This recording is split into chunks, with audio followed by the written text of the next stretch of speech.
Good evening, everyone. Welcome to first Wednesday stream in a while. Tonight I'm going to be playing some of Ocarina of Time, this PC port, thanks to the Ship of Harkonnen. Really looking forward to this.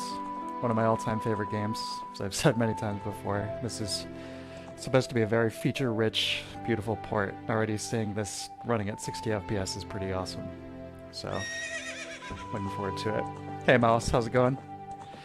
Also, I'm feeling a little under the weather, so if I seem a little less intense than usual, that's why. Hi Spoon, welcome. Good to see you. Yeah, let's get this party started. Hey Troop. Make a new file here.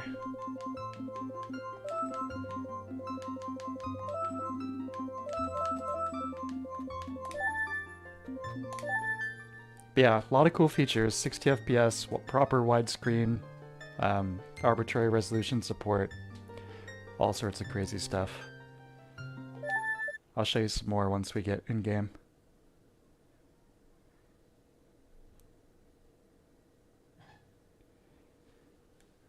Troop, do they have the uncensored version working yet? I don't know. I didn't look really too much into it. The ROM that I downloaded to be used with this was the one they suggested, which was some kind of like debug ROM or something. So I'm not sure. There seems to be less delays between your stream and chat. Yeah, there's a setting you can tweak in the YouTube streaming settings to basically change the latency. It's like kind of a balance between quality and delay, but my experience, there really doesn't seem to be much difference.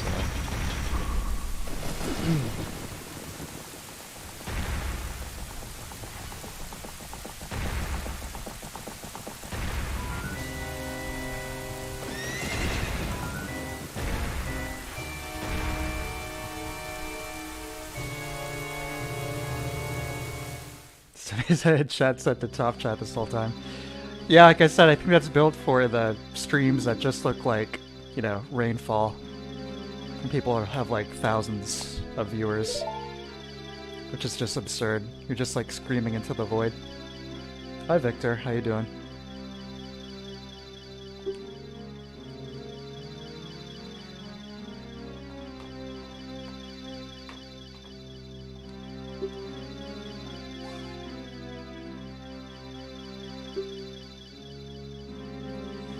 Out of the 3D Zeldas, this is easily my favorite. I know Breath of the Wild is everyone's new, like, all-time masterpiece, but this game to me is a really complete package. The gameplay is great, the music is fantastic, I really enjoy the setting, I love almost everything about this game.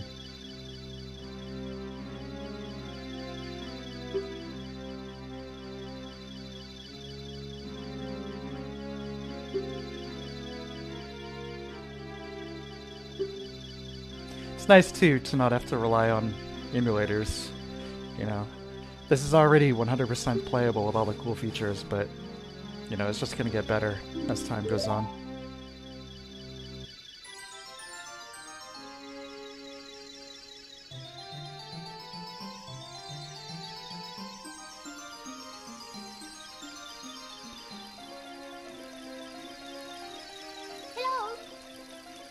This is nuts seeing it at 60, my god.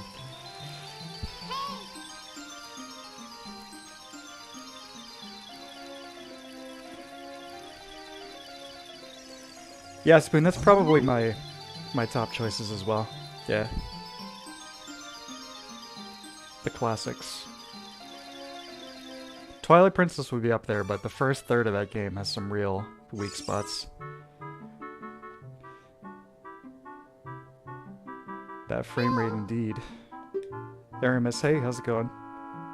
Yeah, I do like Majora's Mask a lot as well.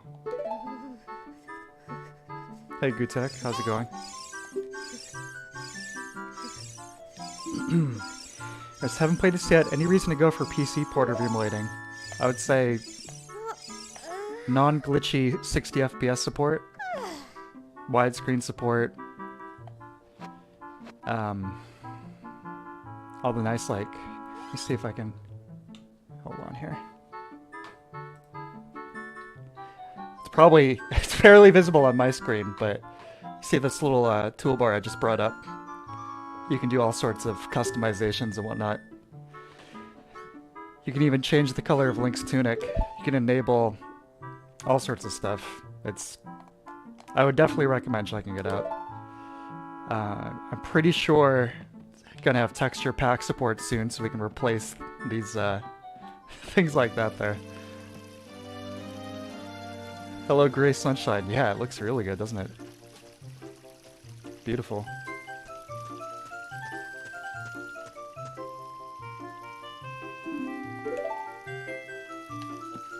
Yeah, look at this. So the way this is being handled, when you're emulating it via N64 or GameCube, when you mess with the game speed to get the higher frame rate, it's messing with the game's physics, which breaks all sorts of things. You know, it breaks cutscenes, breaks a lot. But with this, it's actually using motion interpolation to achieve the look, which I would never be able to tell. Like, does this look interpolated to you? Like, it's still running from that base, like, 18 FPS. But it looks native 60 to me. Change the tunic? Let me see here.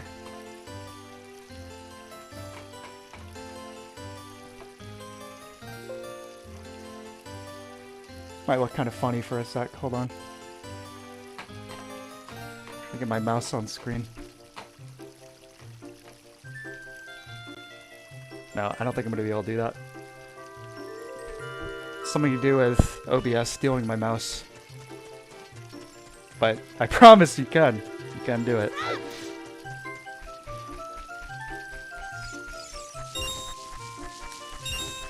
One feature that's kind of neat is you can force all 2D rendered objects, like the pickups, to be the 3D versions, like all these rupees and the deco nuts, all that. And yeah, like you said, Troop, you get those weird side effects when you force widescreen sometimes with the emulation. The worst is like the polygon culling. The last time I played Ocarina of Time was through Dolphin. I had the widescreen hacks going. I made that, the video. That seems like such a long time ago now. But yeah, you had to use all sorts of hacks and gecko codes and stuff just to get it to run correctly. Whereas this is just kind of plug and play, you know?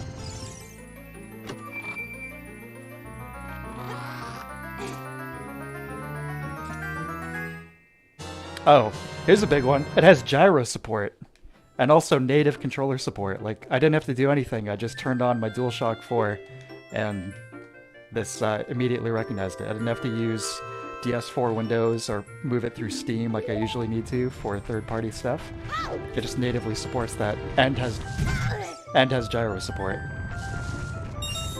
Also, things like this. I tweaked the HUD before we started, where normally, you know, you just can toggle the map on and off, but you can set it so it disables the entirety of the HUD.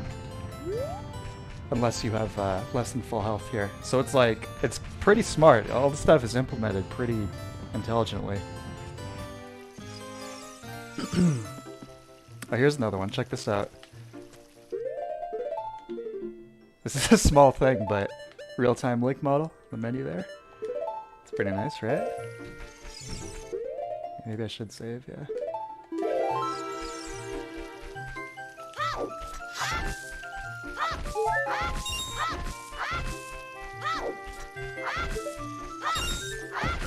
Anyone remember how many rupees it is to buy the shield? I don't remember.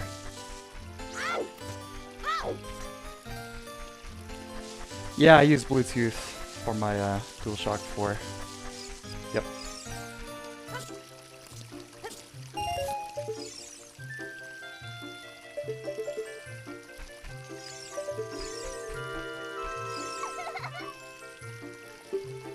Yeah, I've got a few controllers, but with PC I like to use the DualShock.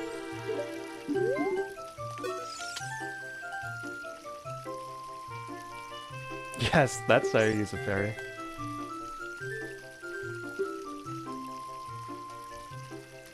Another thing, you can toggle the text speed in those settings, which, like I said, there's something funny going on with my mouse and OBS, so I can't tweak anything.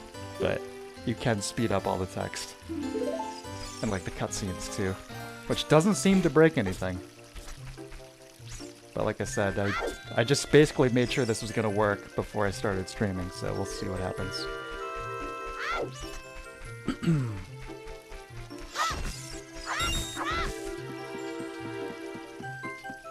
Yeah, I'm still getting used to it. It almost looks like the game's running in fast forward. It's not, of course, but interesting.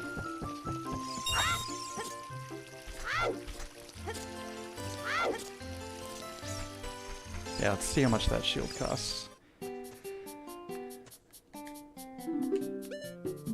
40. I've got 5 more. Yeah, I'm curious to see how the gyro's gonna work with the slingshot. That'll be cool.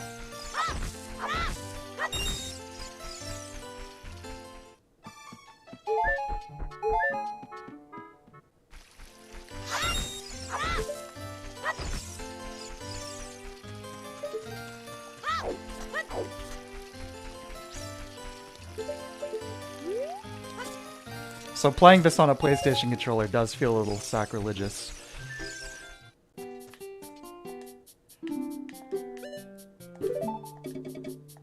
Might have to get a N64 adapter to get the real experience. Have I played Ocarina of Time 3D? Yeah, I have it. I have a physical copy. I played it both on the 3DS, and I've also emulated it in Citra.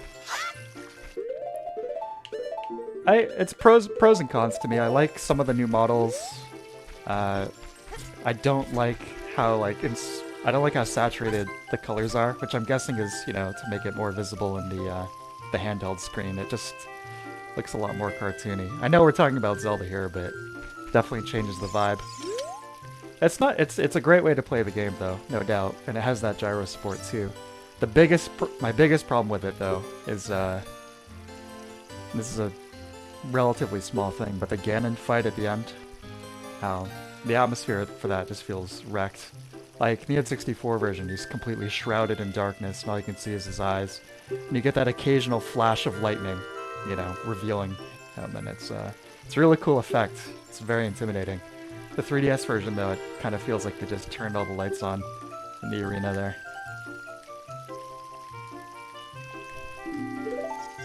But I think the best of both worlds would be if they could import the 3DS models into this version, which I believe they're working on, but kind of maintain this color palette.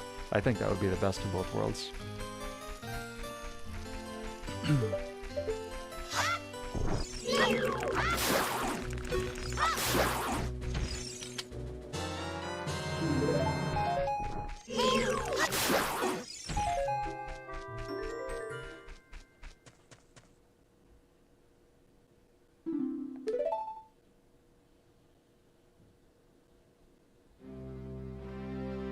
It's like the really high resolution, seeing those Deku Babas hanging out in the background over there. Welcome.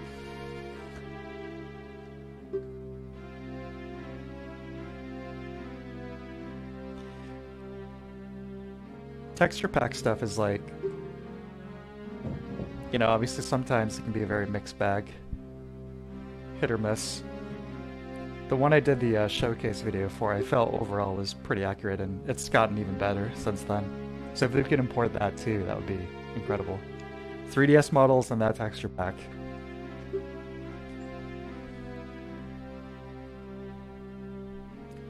They removed the bloody textures from Dead Hand on the 3DS. I felt like they would tone that one down. Yeah, the bottom of the well was always a little hardcore. I didn't mind it, but it's like, oh yeah, this is definitely pretty grim for a Zelda game. Enter my mouth.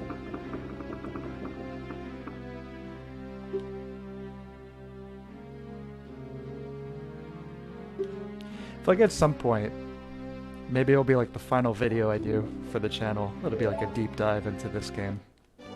But it's like such well-trodden territory that I don't know if would be worth it.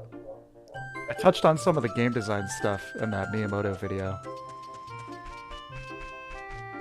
There's more to cover too, but I don't know. We'll see.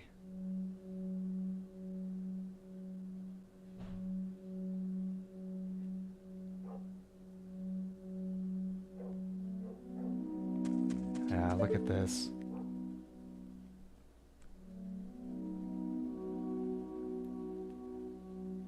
This is like one of my all-time favorite locations in a video game. Let me back up so we can enjoy that ambient music for a sec. But yeah, the ambient music, just the texture work in here, the concept of the dungeon. It's really good.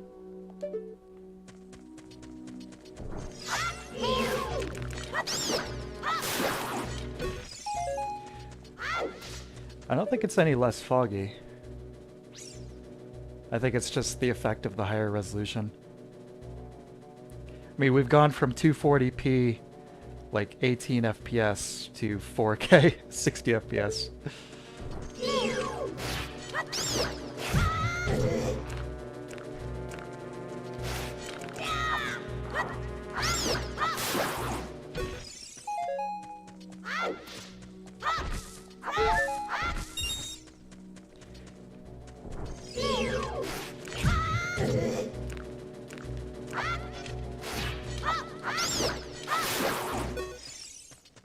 I love the smart HUD stuff. They did an insanely good job with that. Big fan.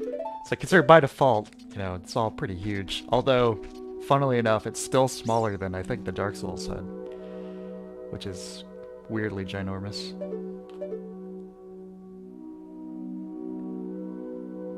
So smooth. It's taking a lot of time and skill to make all the assets come together. Really, yeah, looks great. I think it also goes to show the strength of the original assets too, you know, because it's like, this is all what was there on the N64, just at a lower resolution. But yeah, comparing this to like the 3DS version, this is like very earthy tones as it should be. It's not like washed, it's not like drab, you know, there's still enough punchy color here to have some dynamics and look nice. But 3DS is like, in my opinion, is a little excessive. Like the grass is like neon green.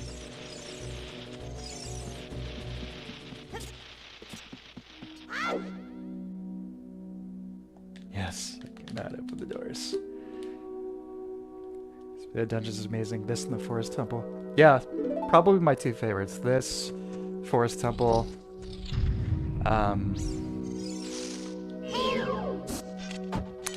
The Spirit Temple, too, probably. They all are great, though. I like all the dungeons. Even the Water Temple. I like them all.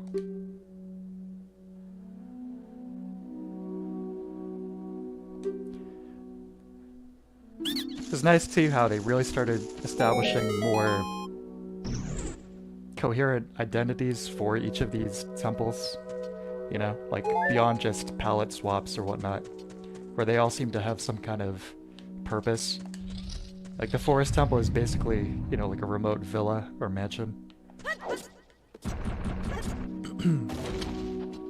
Yes, there are shortcuts you can enable that stuff too in the settings, just like the 3DS version.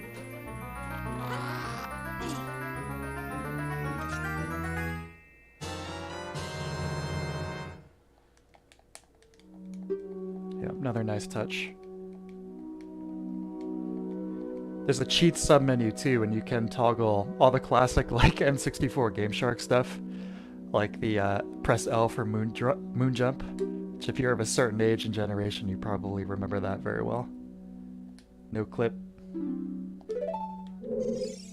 right, let's try it out. Let's see. Yeah, gyro. Although I think mine's not calibrated correctly here.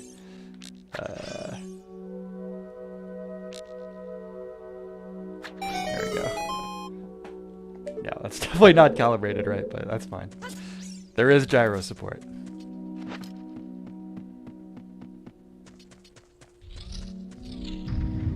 Try That's messed up. I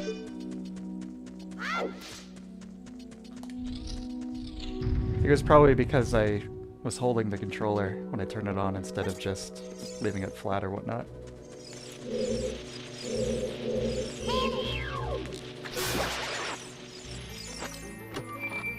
So, yeah, I gotta play this. Yeah, I mean, it seems perfect so far. There's been a very minor visual glitch with that dirt path and that Navi cutscene, but other than that, I mean, it seems pretty flawless so far.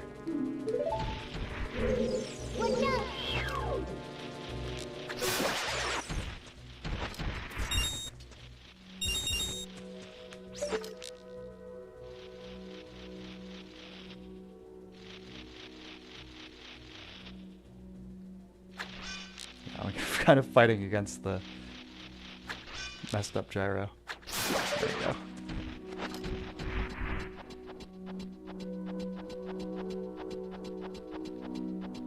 Yeah, the music in here, very nice.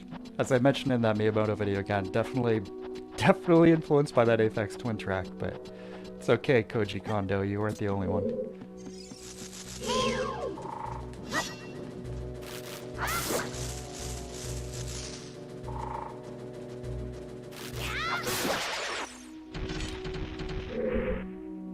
The jump in 60 FPS, here we go.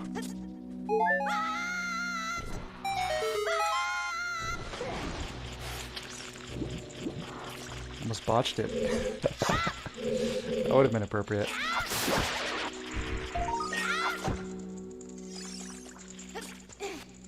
Full rumble support. Obviously it's nothing crazy, but nice to have. There's a toggle for if you're somehow playing on a controller that doesn't have rumble support, or you're using a keyboard, you can actually turn on a visual indicator for when you get the Stone of Agony.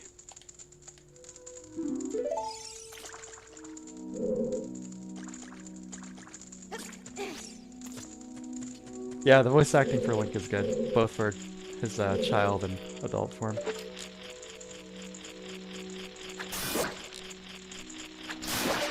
Yeah, you probably should get around to playing this. It's only one of the best games ever made.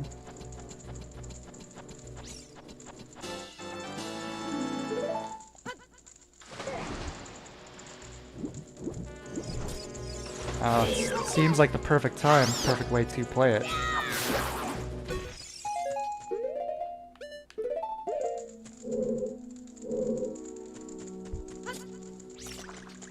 Hey, waiting. How you doing? Welcome.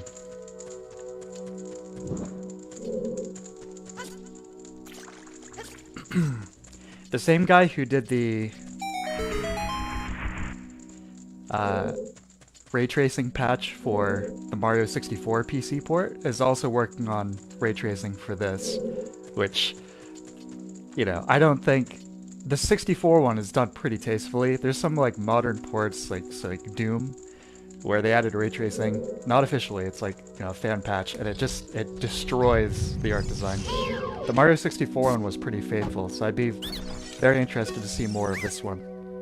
I saw a few clips online, but like I said, it doesn't need it. It looks great just like this too.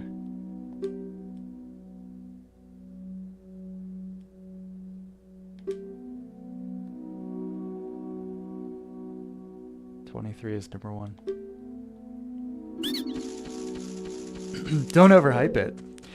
But you can take a look at Metacritic, where I believe it's still in like the top 5. Not that that's like the sole determiner of a game's quality, but I think it's still in the top 5 rated games of all time. I try and be really objective when it comes to nostalgia and everything. I mean, I got this game when I was 8 years old, and it blew my mind. And obviously I have a lot of love for it because of that, but I also like to think that I'm, you know, rational enough and all that to be able to still be a fair judge of its quality. I play it every couple years, and it still is just as good, you know. The last time I played it, I think I enjoyed it even more than I did when I was, you know, a kid.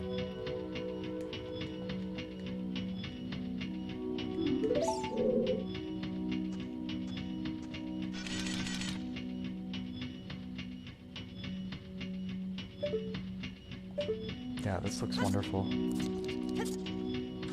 I always really like the nice teal water down here too.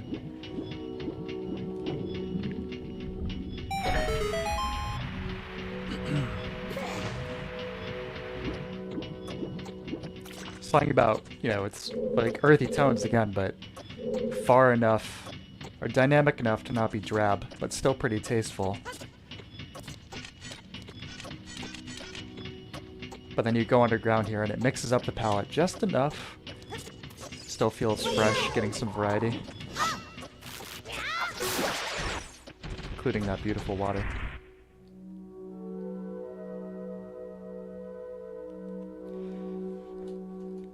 Yeah, Banjo-Kazooie, that's another good one. Definitely the best of the rare collectathons, no doubt about that.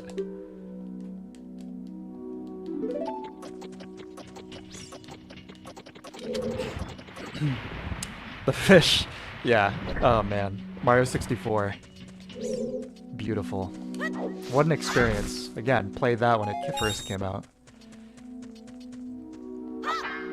I was so excited to play the game. I had turned it on and was like messing with the controller while my dad was hooking it up to the back of the TV. So right as he plugged that composite plug-in, I had already made my way past the title screen, past the file select screen. And it was like perfect timing that intro cutscene of the Lekatu flying through the air and doing that sweeping, you know, POV shot around the front of the castle. That was a great moment in gaming.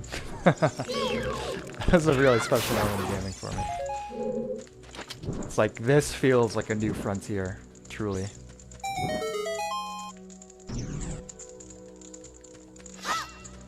The N64 these days, you know, gets a little bit of a bad rap for its library and blurry graphics and whatnot.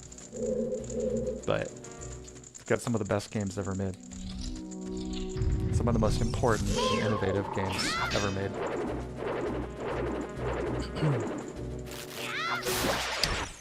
Which one aged better? I'd say both equally. I mean, they both were incredibly foundational games. Mario 64, just like they had before in 2D, established the format for the 3D platformer. It wasn't the first, but it was by far the best. It created a genre. You know, this is how you do it. And same thing with Ocarina of Time. Like, this is how you do a third-person action-adventure game. Which also led to another legion of games in its style.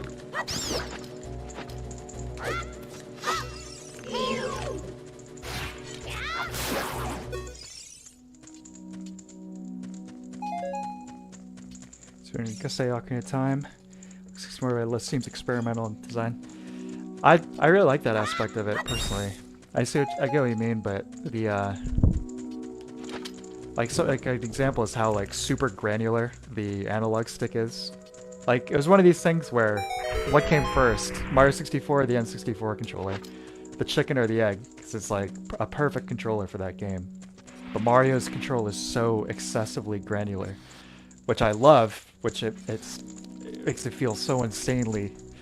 How do I put this? Just granular on a very, very high level, I guess, for lack of a better term. In the later Mario games, we're kind of getting like more locked into the 8 directions. Anyway, rambling about that.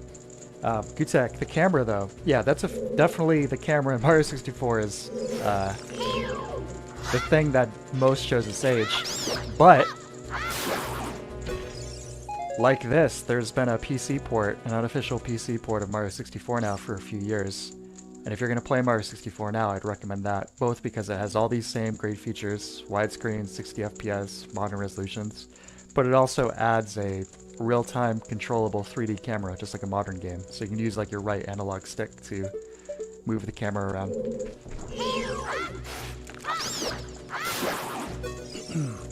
I'm surprised that's not in this yet, but I assume that's going to be a feature they're going to include at some point.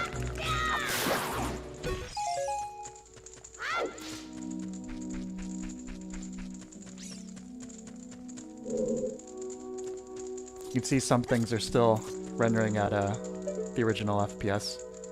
This fire texture here. That's alright. It's very much not a big deal.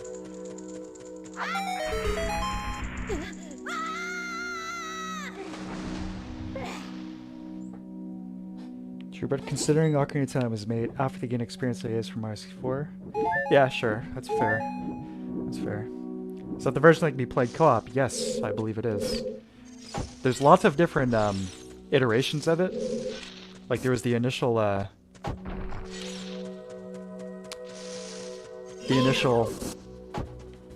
oh crap, wrong order.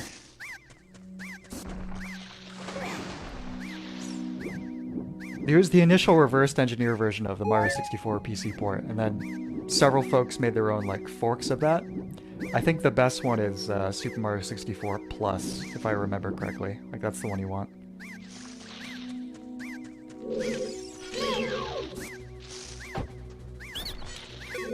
Yeah, 2, 3, 1. Messed up. There we go.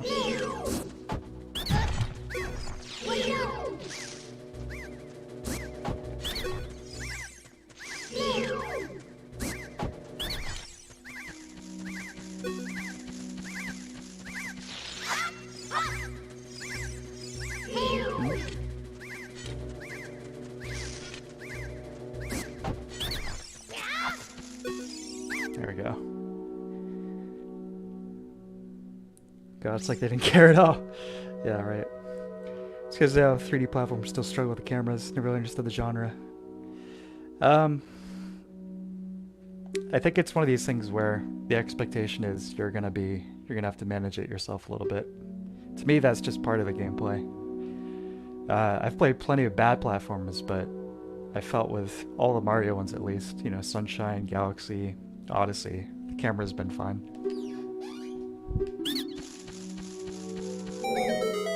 You get stuff like Crash Bandicoot, which is it's a very different approach. It's a lot more linear. It's a lot safer take.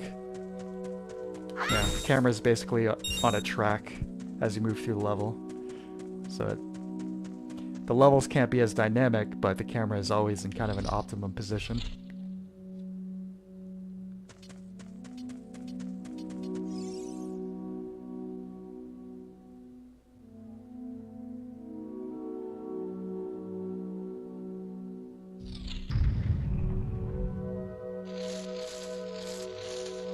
Look how the lights come down here.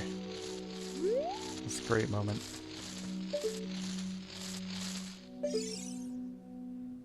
It's like forcing you to use the first person to look up and see her. That's how you do it. That's how you teach your players your mechanics. Especially, you know, in this time where it's like, yeah, this is brave new frontier. People don't really know how to play 3D games, right? It's like all these new concepts.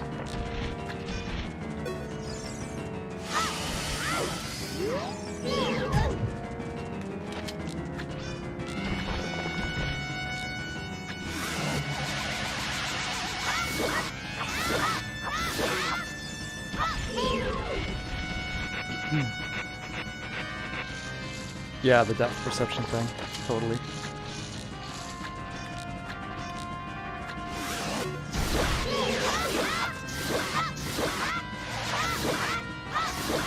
This is a great character model too. She dies very, very quickly, but this is the first boss after all. It's okay. Heard somebody ported Jak and Dexter to PC. Yeah, I heard that as well.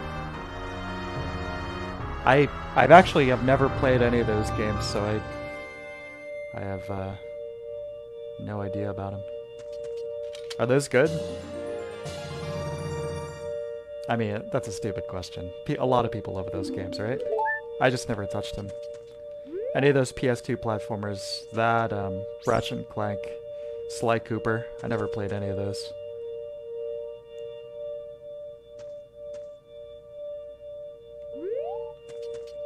The lighting here is really nice too. Again, you know, we may be running the game in a PC port with all these like bells and whistles, but it had all of this All these lighting details in the original.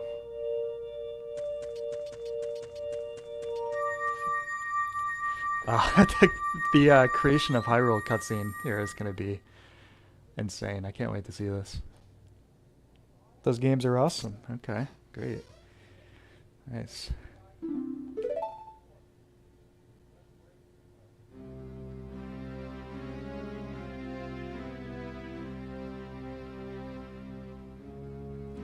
The 40 folks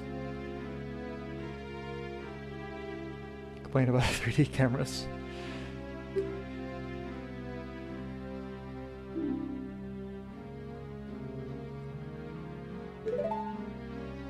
So we have to first define what the fourth dimension is. To Switch emulator crying, we get this.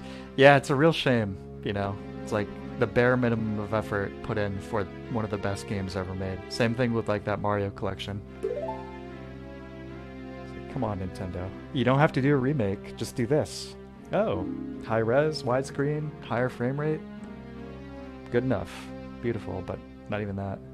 I mean, not even the bare minimum, right? Because it was like super broken at launch. All these like broken effects, no fog.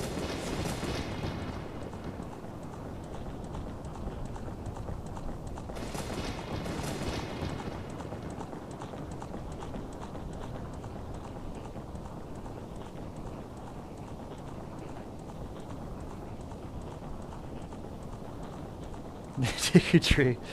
Oh, no, the Deku Tree is a wise elder. You'll never catch him on a YouTube thumbnail.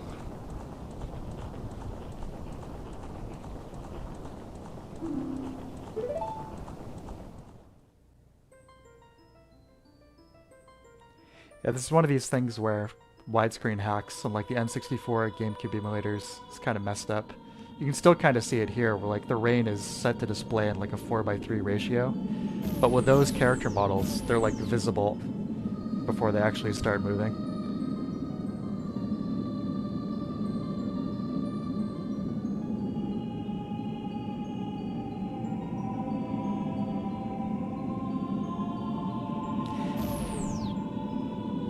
You think it's a deliberate connection that the shapes of those heads are so similar to Link's hat?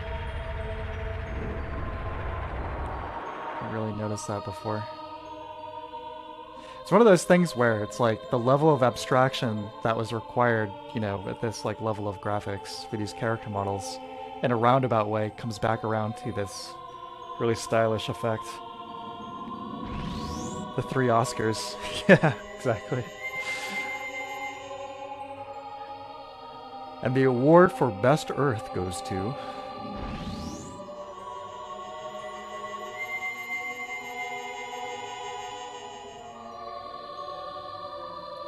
the award for Best Life Forms.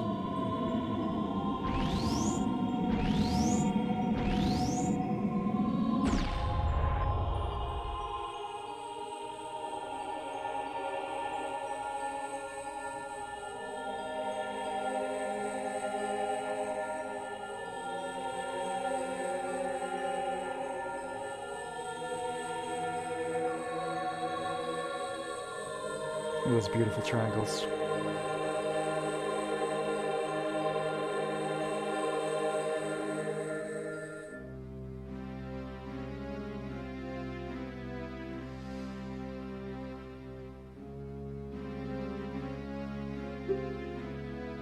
The spotlight of rain.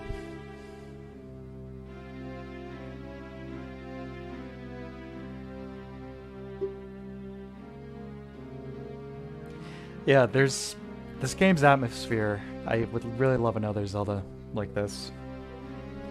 You know, I love all of them with maybe the exception of Skyward Sword, which I wasn't really into, but it seems kind of a different tone. This and Majora's Mask seem a bit different in that regard. Basically all of them up until Majora's Mask, and to some extent Wind Waker as well. Maybe a little... have there plenty of moments of levity, but the atmosphere was a little more... I liked it a little more anyway.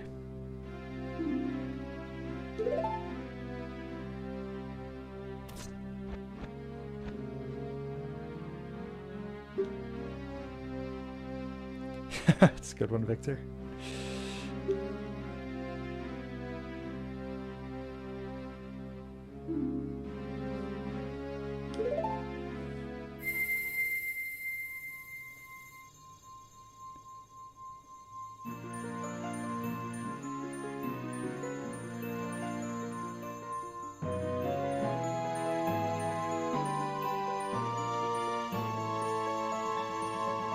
The reflective effects, they always seem to upscale really nicely.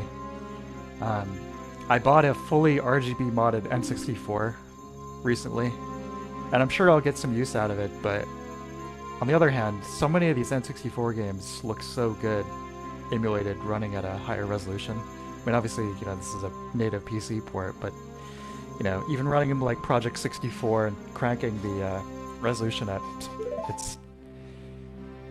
The ones that aren't necessarily going for total realism upscale really, really beautifully.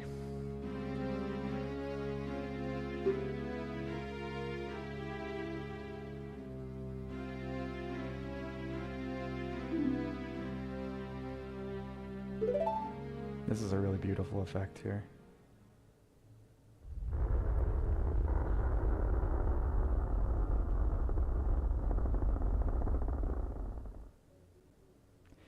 The leaves falling.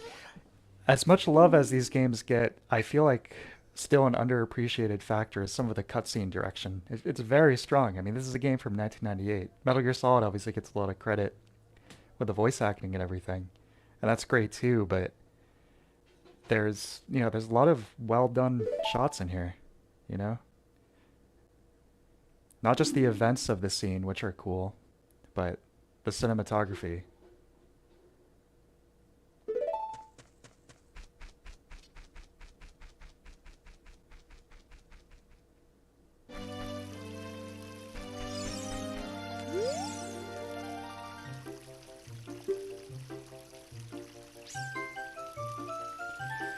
Some heavy material in this game. It doesn't dwell on any of it too far, but the basic theme of like childhood ending and going into adulthood and everything that comes with that is really at its core, but it doesn't dwell on it. It's not in your face, but like living here is like the Kokiri race of infinite children, never grow up, never experience death.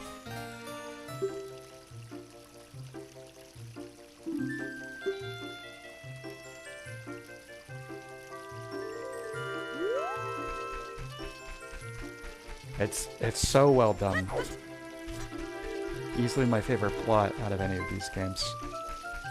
Spending the first, third of the game as Child Link and making all these connections, meeting all these people, seeing all these places, and then revisiting it 7 years later, I believe, and seeing how everything's changed. It's really, really cool concept.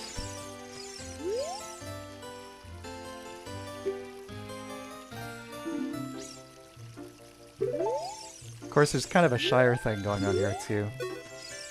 Beautiful forest town with little interest or care in the outside world. But it's enough of its own identity where it doesn't just feel derivative.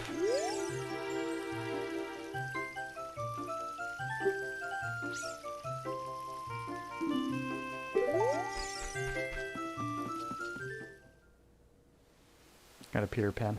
Oh yeah, definitely. Absolutely.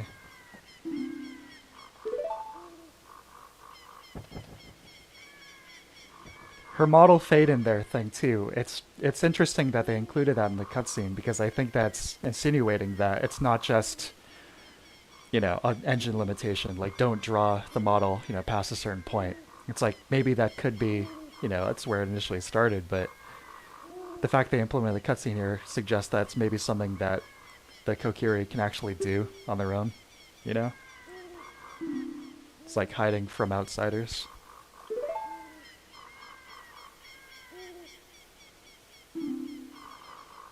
Welcome, Huishi. Oh, yeah. Wait till we get out of this cutscene. See the full game running around.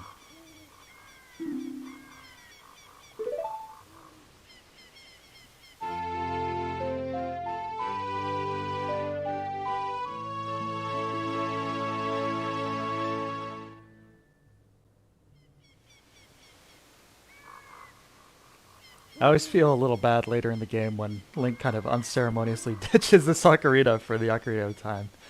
I mean, I get it from a gameplay perspective. There's really no reason to hang on to it, but they could have acknowledged that.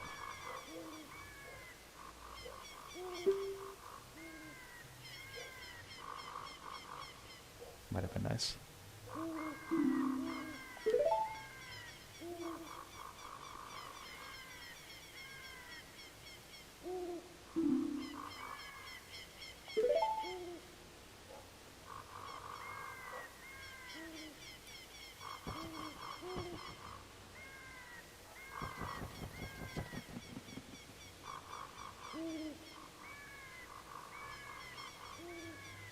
So it's pretty tasteful. When I say in the cutscene direction, it's like shot of there. It's like really nice and wide, suggesting the loneliness. It's really well done.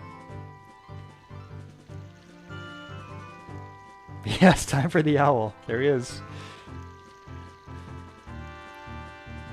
We have no time to dwell on sadness. It's time for adventure. Yeah, wow.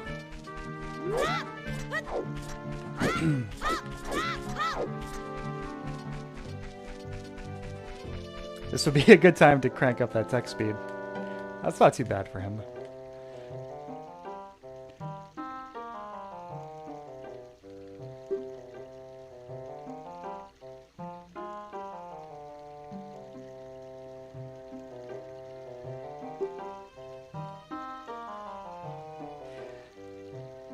Another nice, like, subtle detail is how this guy is almost definitely a different form of Rauru the Sage. Again, never in your face.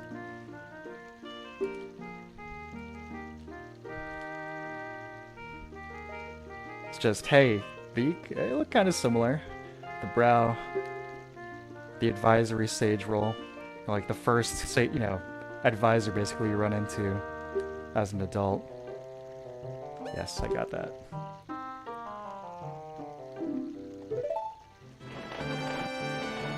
Gee, this game is 60 FPS. This PC port does. This unofficial PC port, yes, has 60 FPS.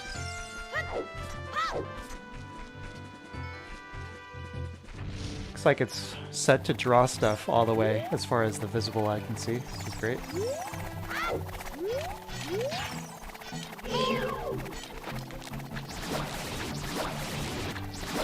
Those blades rotating at 60 FPS. It's a beautiful thing.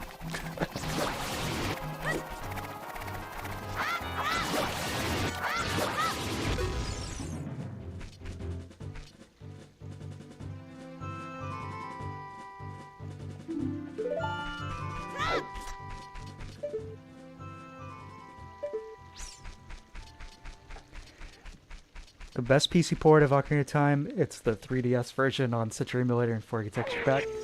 I don't think so.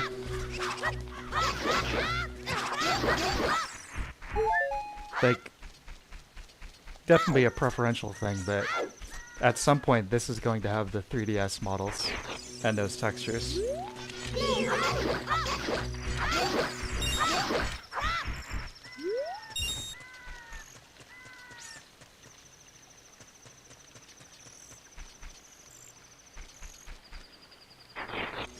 Blades don't seem as dangerous.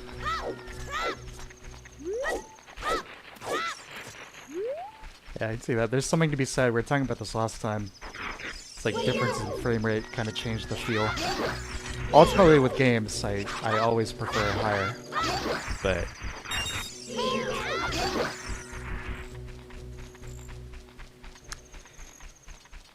why the sword button? Yeah, why is that not visible? Because I have I have a HUD toggle thing on here. I'm not sure why it doesn't. It's still. I guess it's because you have all the context-sensitive actions tied to the A button, so it's like still telling you what you're going to be doing. You know what I mean? So like attack here. Check. Yeah, you can toggle those. Pretty smart. Pretty smart HUD implementation.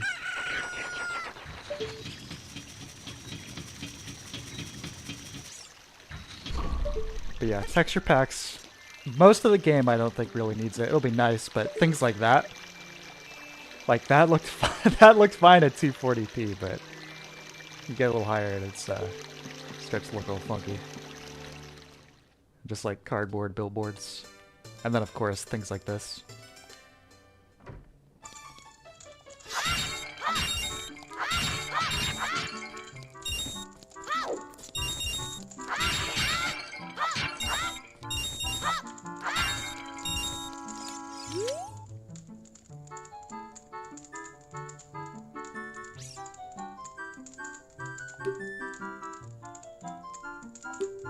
This guy becomes spooky ghost man later in life.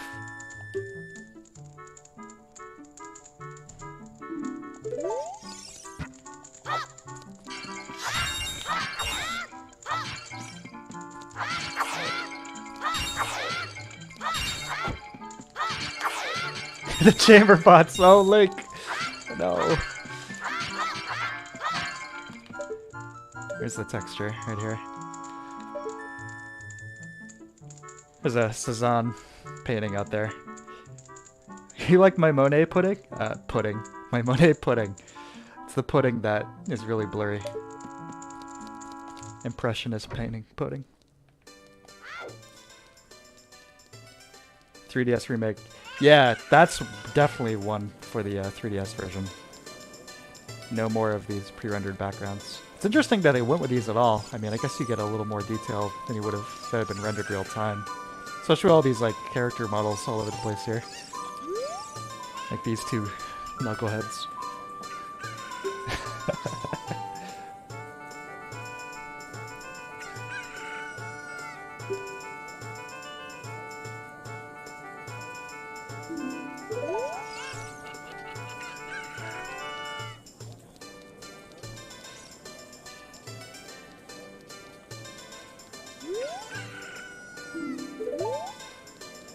Check out the back alley.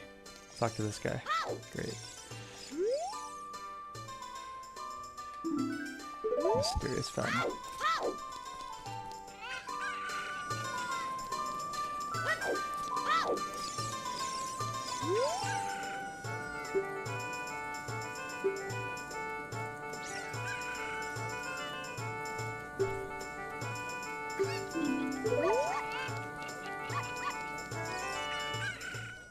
Take a peek over at the Temple of Time. A very cool location.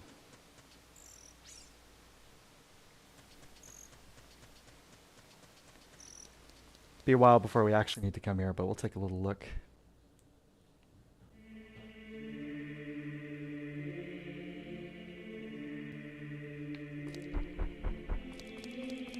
Every time I move into a new area, the 60 FPS thing tricks me again.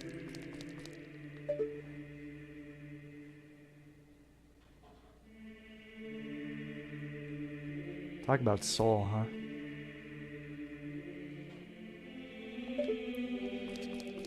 I thought it was pretty cool in Twilight Princess how you come back here, kind of move through it, and there's like an entire dungeon in the back.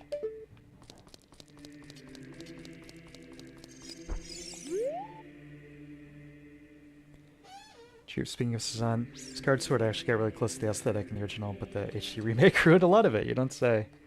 One of the better HD ports they did, though. If I can get that Switch version for $20 or less, I'll give it a shot.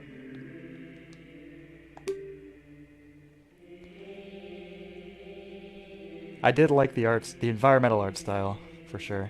Some of the characters I wasn't crazy about. Some look great, others not so much. For me.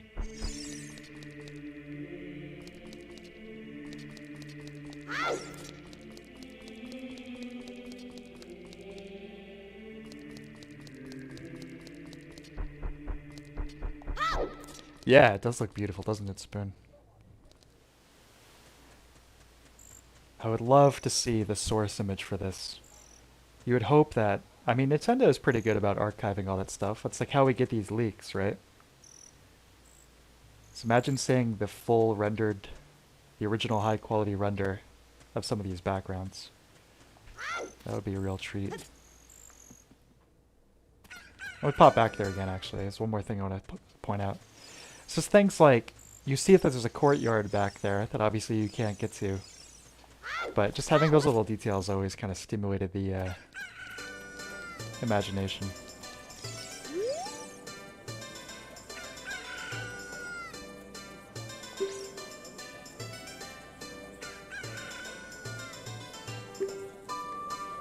You're a fairy boy.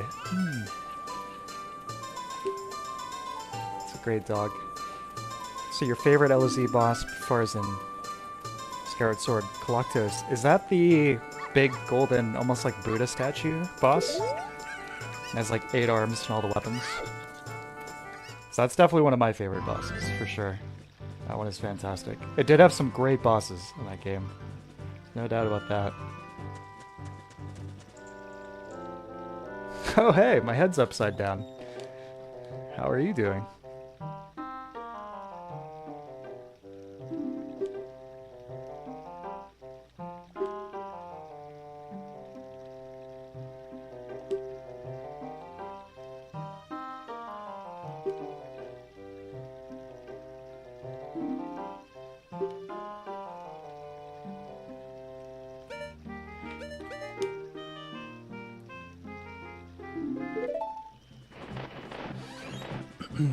Pretty much the same statue slash boss from that old Sinbad movie.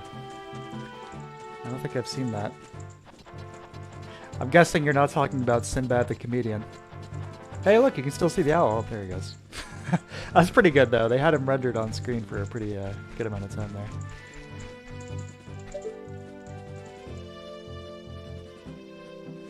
Yeah, well there was a big leak a few years ago with Nintendo, and a lot of those assets, like the pre-rendered icons, I should say, like high-resolution renders of basically all these icons were included in that. So I'm sure at some point those are going to get incorporated into this. Oh yeah, we have to get caught here. Let's proceed, right?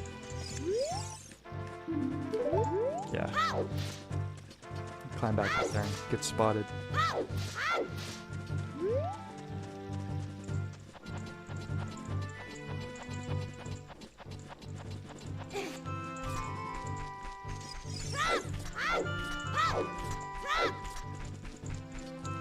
Yeah, apologies if I seem a little quiet or whatnot. Said I'm getting hit pretty hard by allergies. Took some Benadryl earlier, so I'm a little sleepy.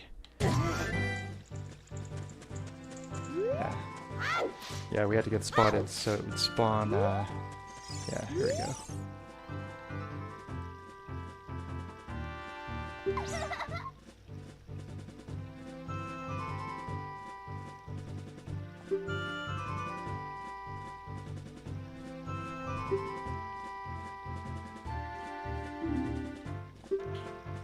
Sinbad the Sailor.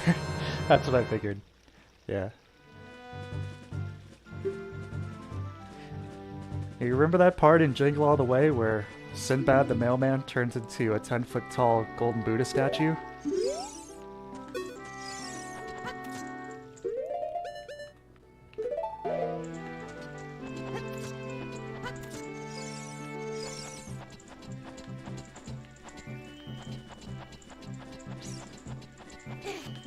I'm surprised we haven't gotten more HD ports for Zelda on the Switch. I mean, they were going kind of crazy porting all this Wii U stuff. You know, I'm surprised we haven't gotten that Twilight Princess or Wind Waker port yet.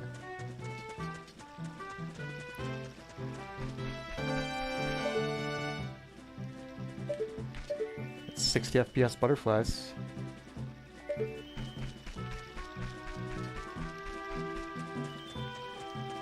The worst guards ever. Yeah, this is the only visual glitch I've noticed so far. This stuff with the dirt paths. I don't know why that's happening, but that's really the only thing I've seen so far.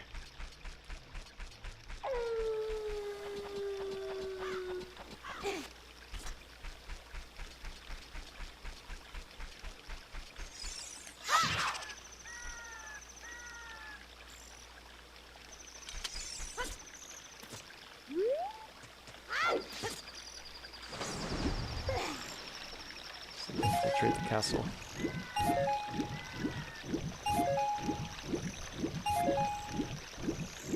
We had to step up security, but we chose our most incompetent guards to do it.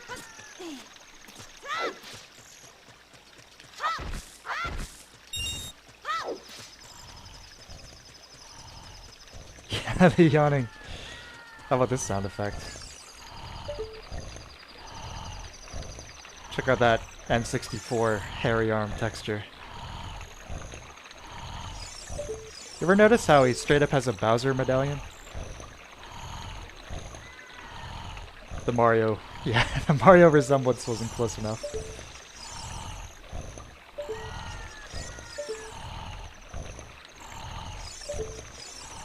This is like one of those scary, like, real-world version of Mario renders. Oh, spaghetti. Oh, ravioli. It's too bad Link doesn't fall asleep. Just yawns and stretches.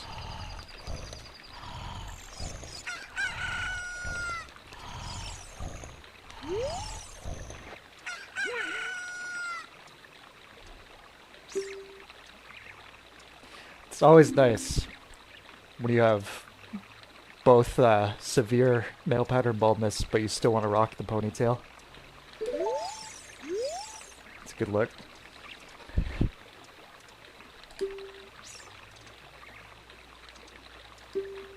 Sleeping on the concrete. Hey, you gotta sleep or you gotta sleep. I've slept on concrete before.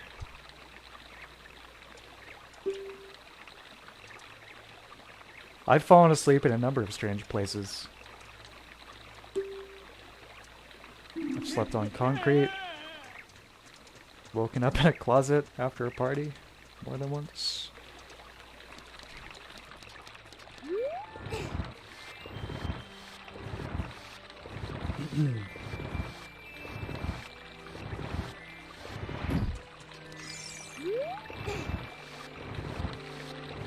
Yeah, one of the hallmarks of this era 3D games. Block pushing.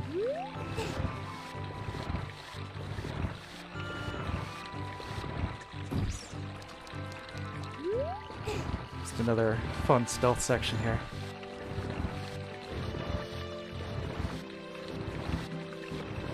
Really goofy music. I can't wait to hear it.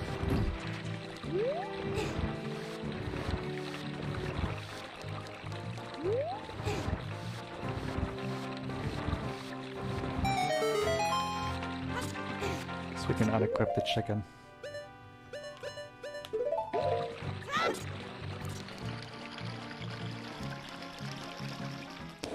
What's the weirdest place any of you have ever slept?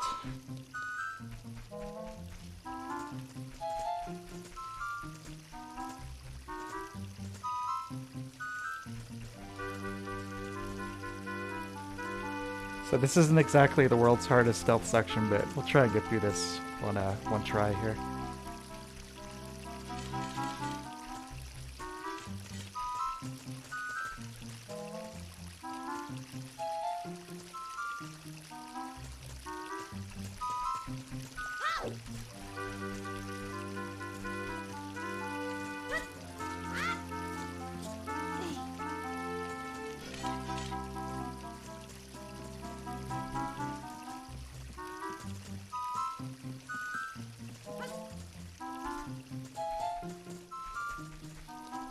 Oh man, trunk of a car.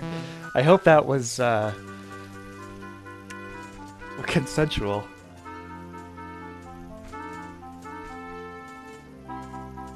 A coffin, good luck topping that. Yeah, that's insane. How did that happen? Both of you. Tell me the stories.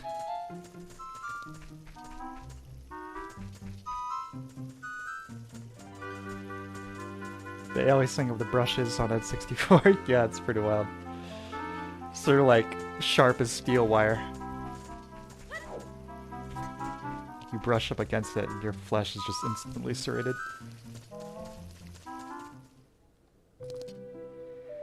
It's not a strange place, but a friend and I discovered a small couch together, only discovered the next morning at the bottom pulls out like a recliner. That's too bad. Bed with 9 people. Interesting. I'm guessing the scenario beforehand may have been as well. You got a pretty big bed to fit 9 people. Yeah, before we talk to Zelda, let's take a peek at these portraits over here. Featuring some more of our... That one of Bowser is really good. That's fantastic.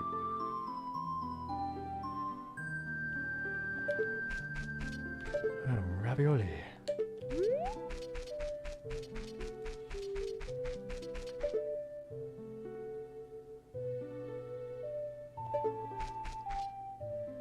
Just say I have claustrophobia and sleep in the nightlight. Oh man.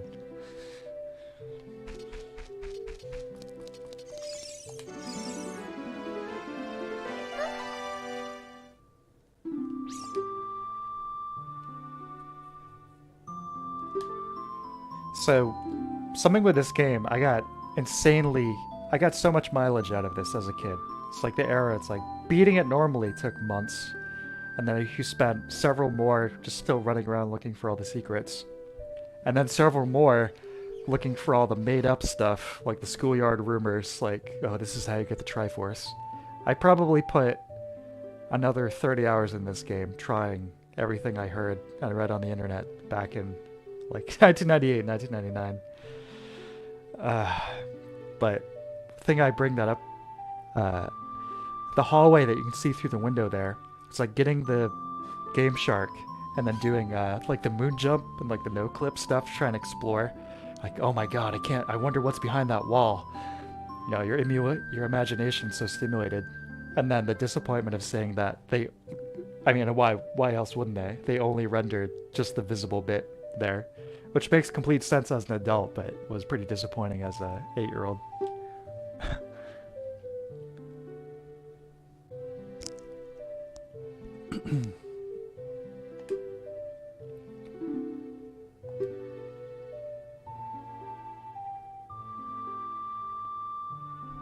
Slept with the lights on for years because of bed bugs. I had bed bugs once too. It's an incredibly unpleasant experience. Horrible. It took the exterminator like 4 visits and treatments to finally get rid of them all. But man, that was horrible.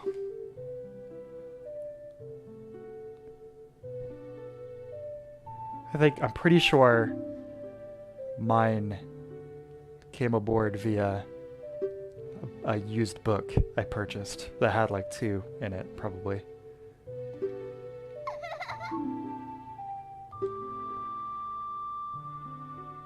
There's Mario. See, on N64 he wouldn't be visible right there, but there he is. That's okay.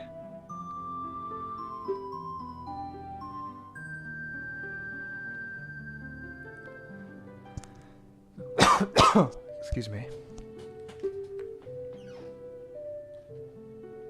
L is real, 2041.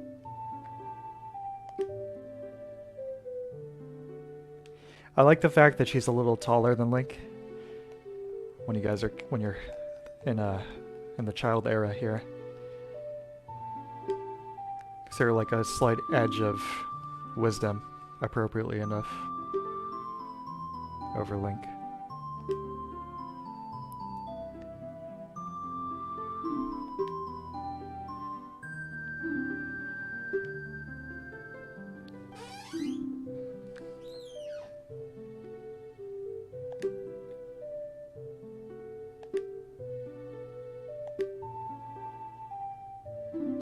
It sounds somehow familiar.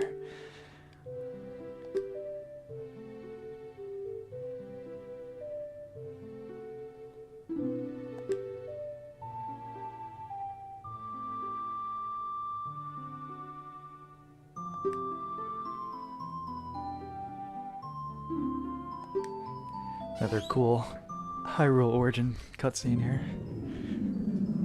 The return of the Spotlight Rain. Yes.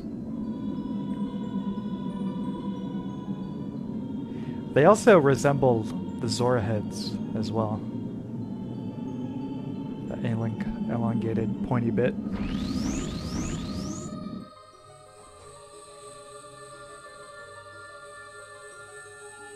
Yeah, basically now, anytime I buy anything used, I triple check to make sure that no unwanted guests are coming aboard.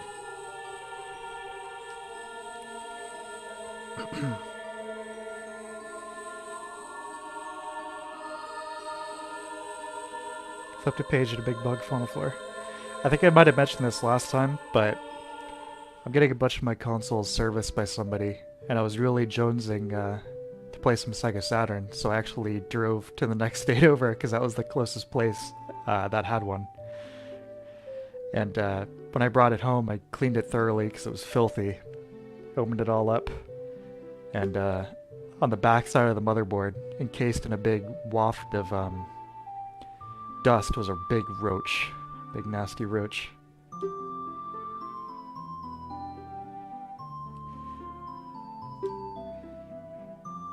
I'm not quite a germaphobe, but I am pretty gotta be clean on my stuff.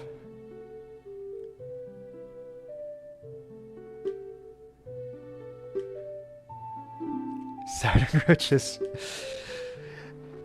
I have such sights to show you, IDEF. I've traveled very far. Yeah, I'll be selling that Saturn once I'm done with it, so if any of you folks are interested in a Sega Saturn, now's your chance. Once I get my proper Saturn back.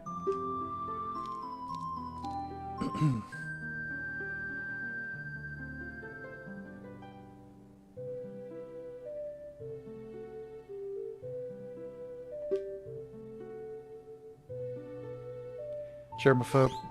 Yeah, me too, Spoon. Definitely. What book was it, Morse?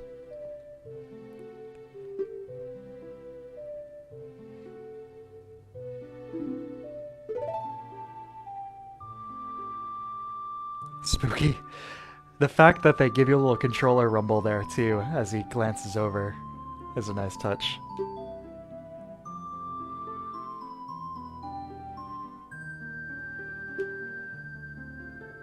Does it come with roaches? I could put one in there if you'd like. No, I cleaned it extensively. I completely disassembled it. I washed the plastic bits. I like everything to look nice and clean. Nice and premium.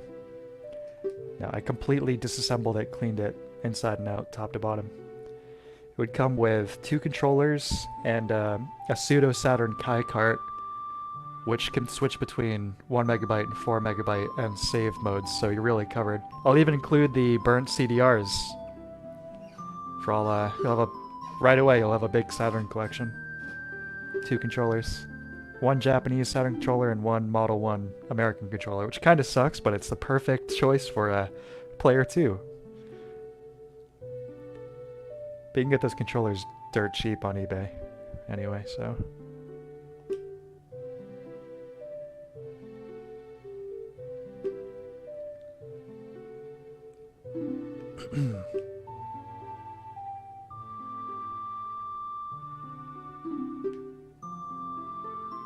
I don't believe you. No, we believe Zelda.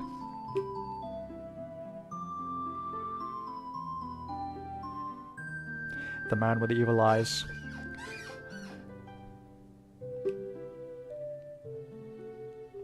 Fighters Megamix, yes. As a matter of fact, the last time I did a Saturn stream where I just played a handful of games, that was one of the games I checked out because I hadn't played it before, and that was really cool. I haven't played Fighting Vipers, but yeah, that was fun. I played as whatever the inanimate bear character is. If you guys, Mouse, I'm sure you remember.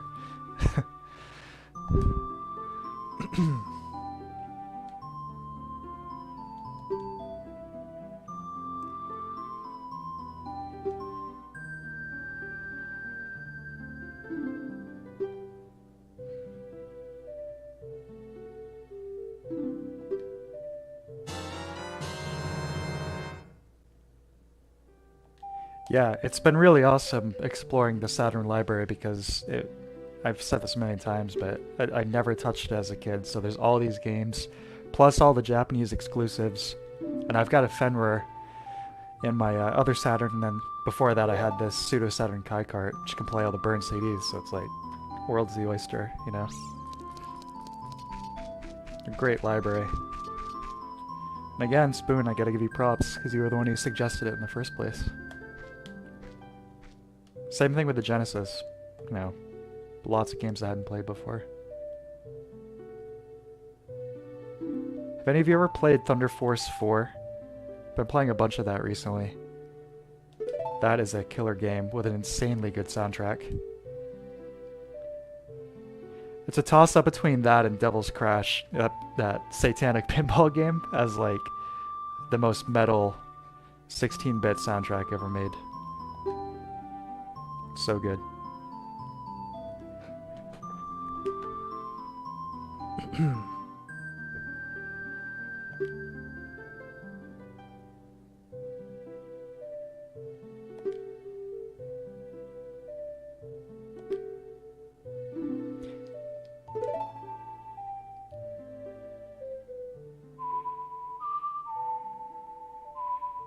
Oh, mentioned earlier about Koji Kondo having a little bit of inspiration, we'll call it, from that Aphex Twin track.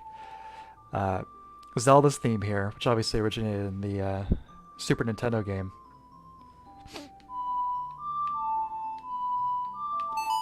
The melody is pretty much directly lifted from a Mort Garson song. I don't remember the specific name of the track, but it's off of the album Plantasia, which came out in like 1978. Was pretty obscure at the time, but had a kind of a internet revival a few years ago once somebody uploaded the album to YouTube. And I believe Sacred Bones Records got the rights to it and put out a vinyl repress and a CD repress too, I think. It's a great album. I definitely recommend it. But yeah, one of the tracks on there is just straight up like, oh yeah, that's where they got Zelda's Lullaby.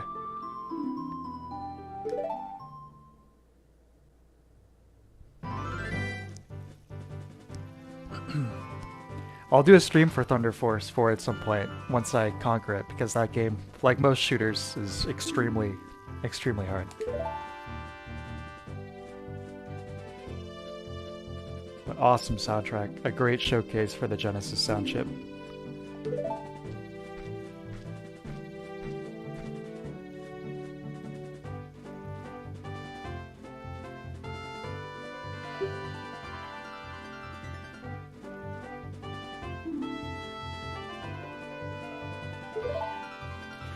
Yeah, Morse, it's called Plantasia. It's by Mort Garson. Yeah, it's all about plants. It's all instrumental, but it's all plant themed. It's all, 70s synthesizers. The Moog. It's all about the Moog. Oh, yeah, it's very beautiful, very warm, beautiful album. Hi, Rick Poole. The song is Concerto for Philodendron and Pothos. Yes, that's the one. Thank you.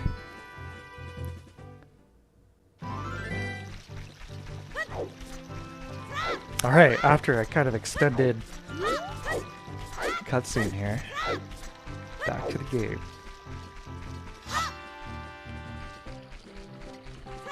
Might go away right to the Gorons. We won't mess around with Mon Mon Ranch just yet. It's a bit goofy. I wouldn't call it goofy. It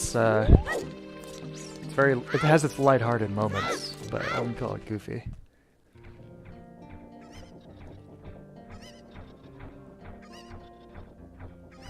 But I'm a big fan of that era of music, electronic music. As I said, like nice big warm analog synthesizers.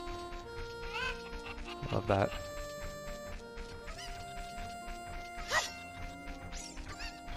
Should we all know a guy like this guy, huh?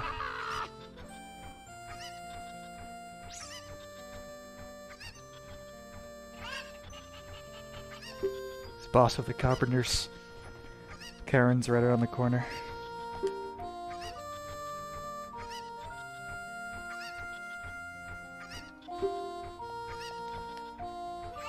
My son doesn't have a job.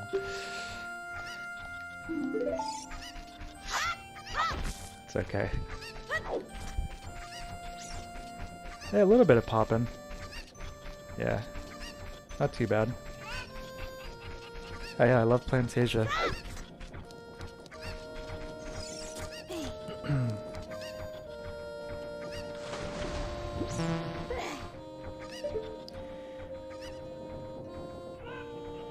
See, you can see the ladder. It's like, okay, we'll be coming down here at some point, but I'm pretty sure... Let me see. Yeah. It's like, oh, there's a path down there. Interesting. I wonder what could possibly be down there. It's interesting, yeah. It's like this nice, comfy, rural village, and then directly underneath at the bottom of the well are like an underground catacomb full of bodies and monsters and all sorts of nasty stuff. So you've got a graveyard over there. But yeah, we'll go take a look, actually.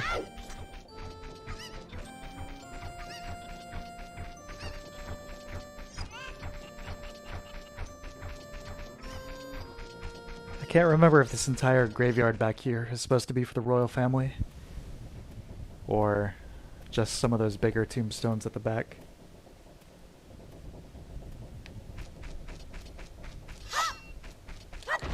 Fear of drowning, huh? Yeah, you must hate the water temple.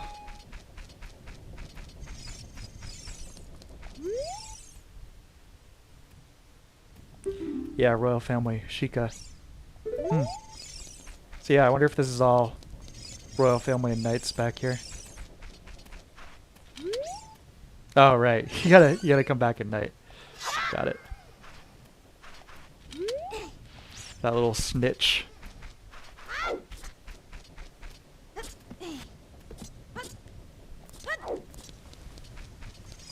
I'm not particularly afraid of drowning. I'm a pretty good swimmer. And if I had to choose like ways to die, it would be far from my, you know, not to get too morbid, I can think of plenty of other ways I would rather not die before drowning. This is a cool scene.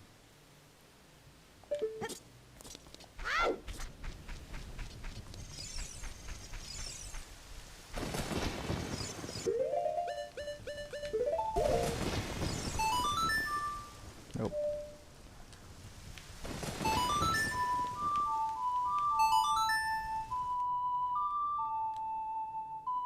Based non-swimmers. Yeah, quite a few of you don't know how to swim, huh? Swimming was my #1 thing in terms of, like, athletics back in high school.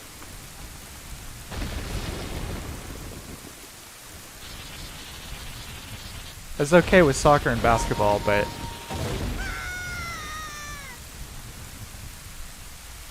could have gone pro. No, I was a pretty good swimmer.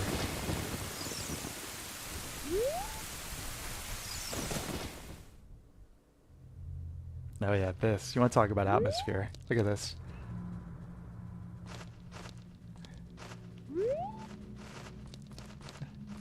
Another cool ambient track down here.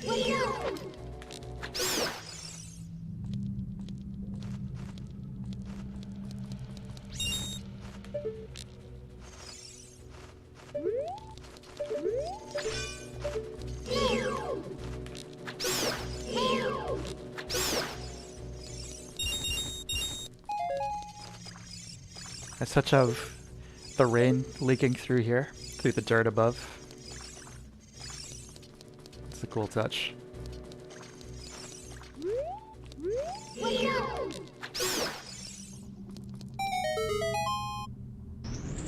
It's like all the characters are pretty stylized looking, and then you've got, like, look at the skeleton. It's like straight out of a medical chart.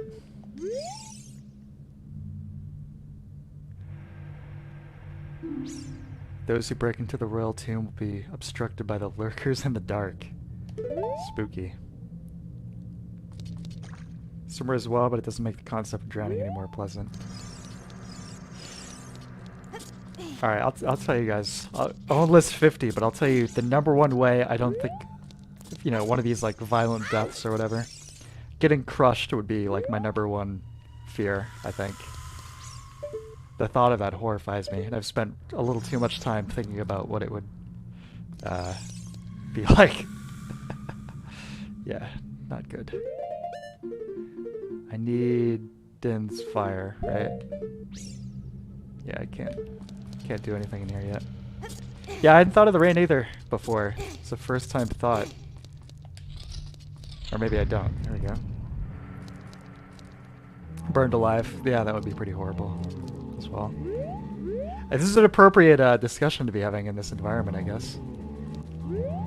This environment here. Come on, Link.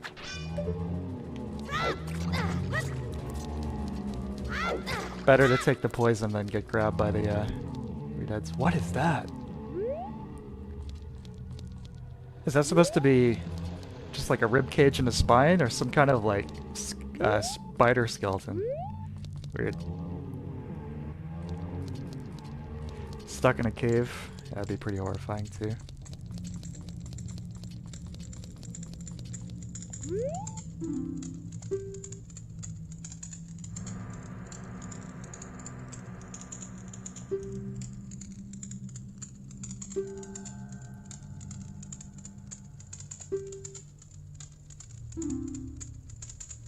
Have I heard the Nutty Buddy cave story? No, I have not.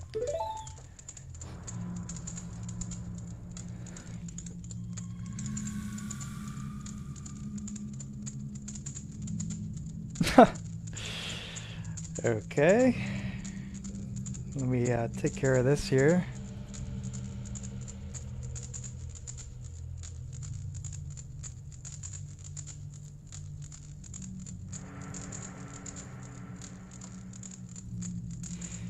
First timer.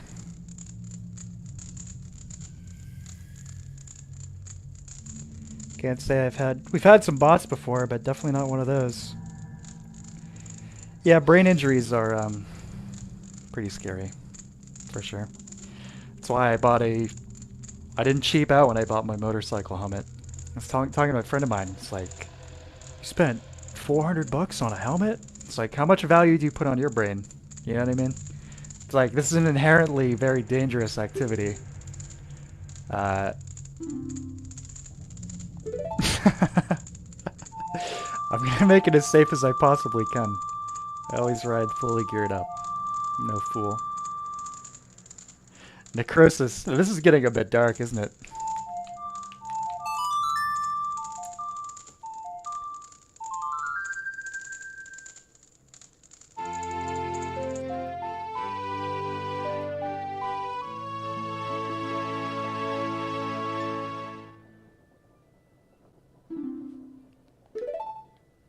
Swallowing glass or being covered in broken glass or getting glass in your eyes.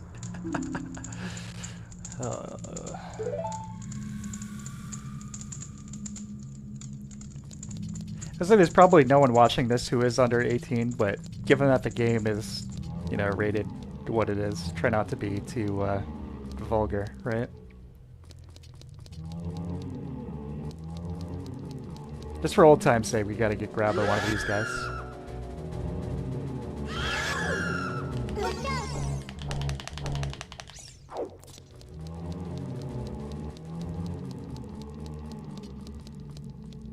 Oh yeah, that scene in Akira freaks me out. Tetsuo's girlfriend. Oh man, that's horrifying.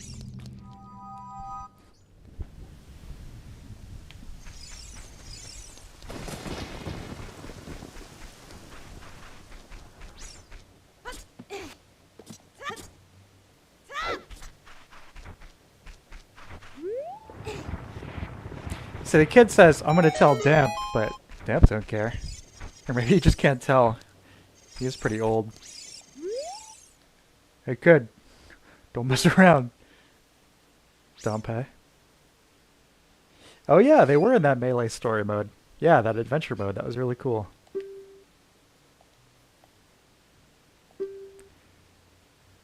Heart-pounding grave-digging tour.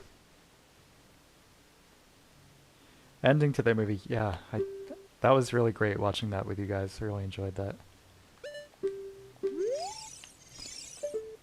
Dampe. Those textures look pretty good, actually. His eyes. Yeah.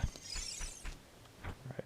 One more trip into the grave, and then we'll move on. Maybe a couple. There it is. Yeah, that's what I was looking for. Has anyone here ever played Robotron 64? I feel like that's an extremely underrated N64 game. One of the best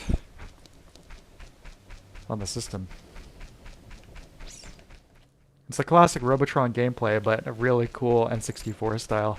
It has lots of those like untextured but shiny polygons for the robots, like we just saw with like the back of the shield there. It has a really cool look, and that's one of those games that upscales really beautifully as well.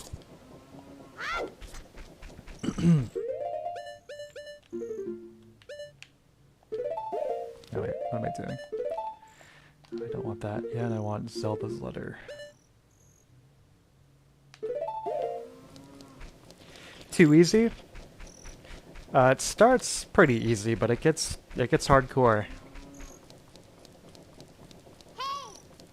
Get to a point where it is very, very, very challenging.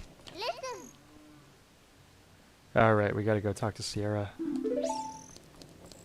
Alright, we'll open up this gate and then we'll go talk to Sierra.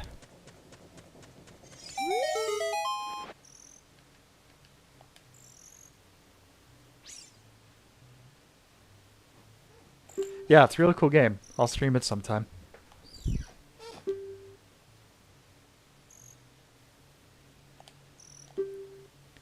Say, once my modded N64 gets back, we'll check out some N64 stuff on the system. The kinds of games that, you know, still look pretty good. You know, that we wouldn't just be better off playing in an emulator at a higher resolution. It's like the N64, part of its reason it's got such a blurry output is that it's basically doing two forms of anti-aliasing, which is kind of redundant, and that's why it looks so kind of fuzzy.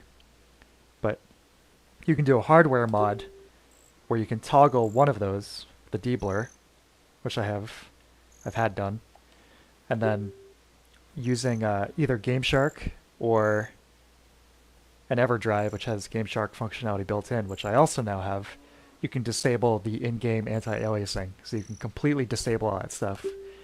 And the N64 starts to look nice and sharp.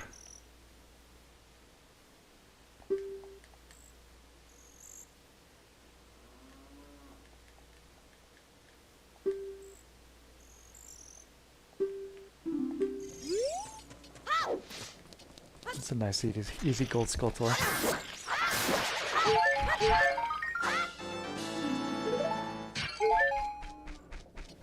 Okay. Time to run all the way back to Kukri Forest. Although I believe there's some shortcut nearby. It might be a little quicker, but we'll just charge across the field. No problemo. Something that bugs me with Robotron clones is they go too crazy with the particle effects. Yeah, I agree. Those classic arcade games hold up. Berserk, the arcade game. Robotron, Defender. I still find those a ton of fun. And those are before, you know, my time, too. But it's just sheer gameplay. They're really good. And that minimalist kind of like flashing neon aesthetic has aged really, really well. Oh my god, there's another one. What the hell? Oh god.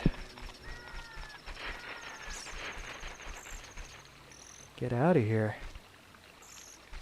Here, I'll multitask. One hand on the controller. One hand on the moderation. That's 3 different users, too. I have to do each one of these. There we go. Sorry about that, guys. Yeah, you can mod people on YouTube. So I can delete messages, I can ban people, like I just banned those bots. I can also assign moderator status to people as well.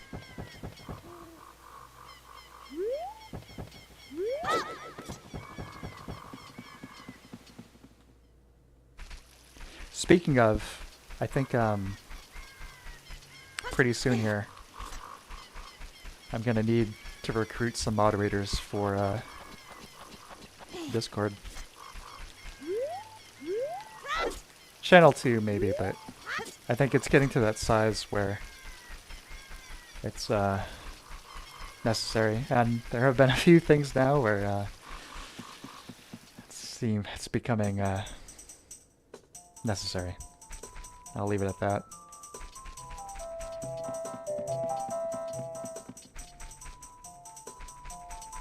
Joust, purely. Yeah, Joust is good.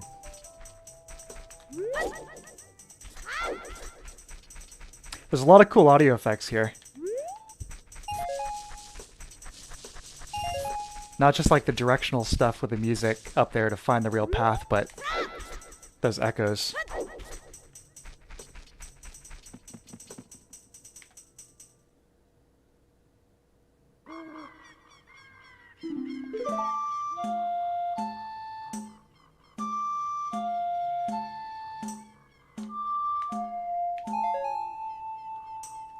Are you on the blacklist, Morse? You're not.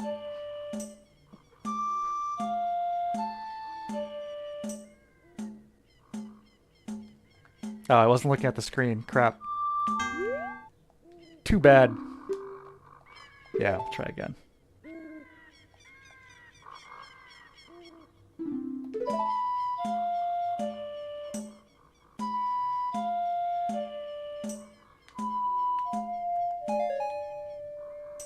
You don't have to play in time with a metronome, but I like doing it anyway.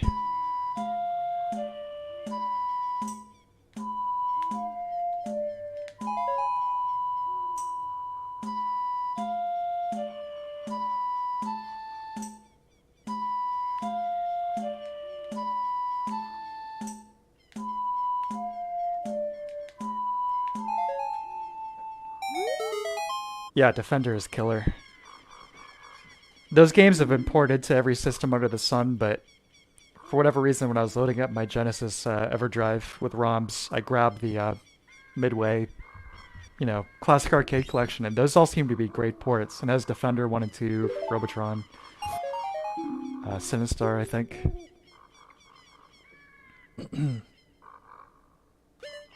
1 rupee! Okay. What a waste of time that was. No, it was fun. It's okay.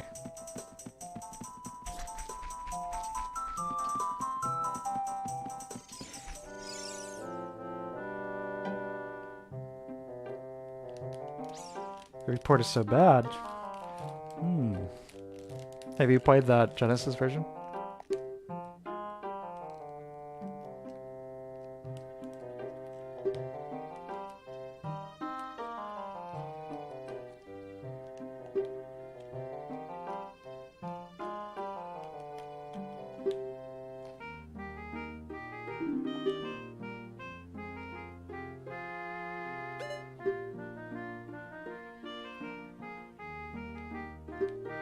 They kind of troll you with the owl here. So he's got his big lectures. And then the choices almost always default to, did you understand? The defaults to no. So if you're just mashing A, you're going to hear it all again. But one of them later on does default to yes. So if you get that muscle memory where you're going to hit the analog stick and then press A, you're going to hear it all again. I think this might be the first time I've ever played the game with headphones, which is making this section quite a bit easier. If you haven't played this before, you're supposed to be following the music, so you just have to listen carefully. If you mess up, you get taken back to the beginning.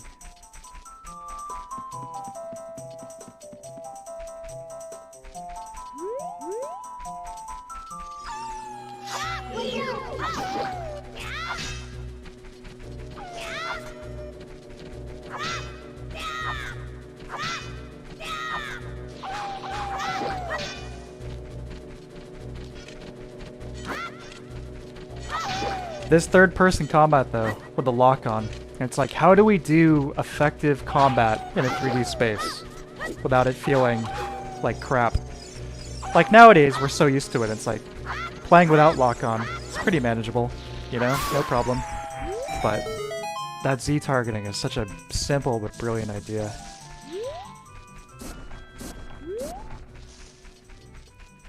This is cool. We kind of got the classic top-down Zelda perspective for this bit.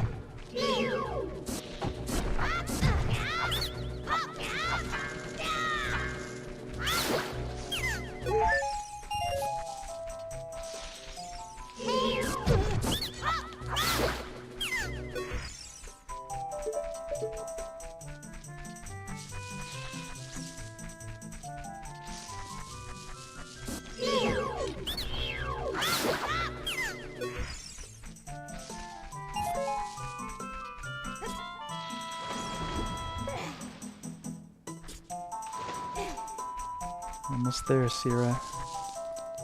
Saria. Not Sierra. We're gonna find Roberta Williams on the other end of the Ocarina melody here. We've entered the land of Daventry. You guys see that Ken and Roberta Williams they're like back? They're like making a new game. They're making like a first-person 3D version of Colossal Cave Adventure. It's a pretty cool story. I'm definitely looking forward to that.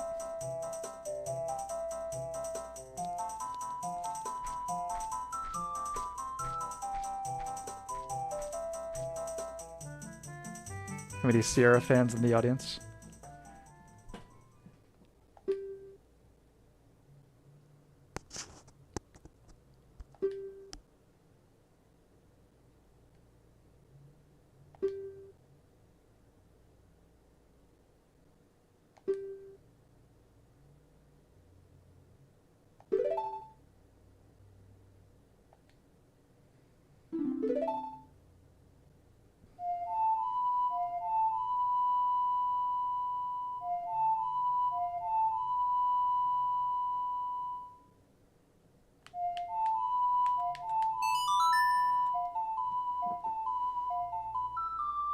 Those Ocarina effects still look really beautiful. Those upscale really nicely.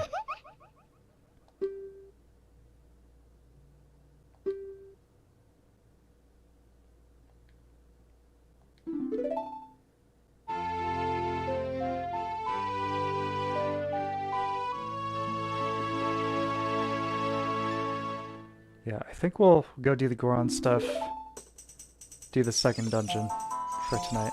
So, still quite a bit of gameplay here before I sign off.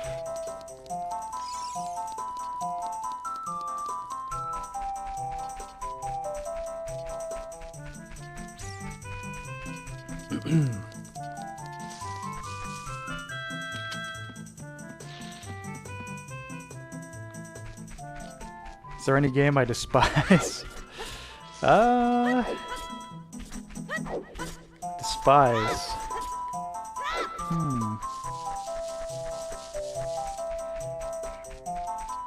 That's a tough question. Hey! It's me again! Games I despise. Powerful feeling, indeed. I usually don't get as far with anything I'm not feeling to grow to despise it. I mean, there may be certain remakes or remasters that I'm not into, but despise, probably not. I feel like anything I felt that way, I would just like immediately stop playing it or refund it if I bought it on Steam or something.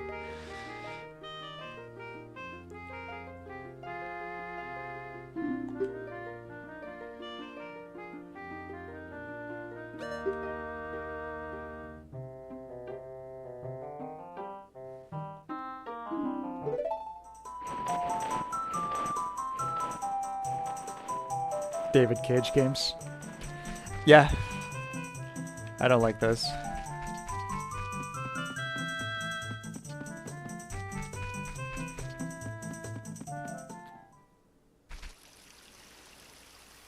Any popular game that you see and go, yeah.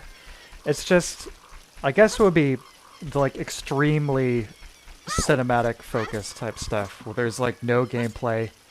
The entire thing is you know, like a lot of David Cage's games, I guess.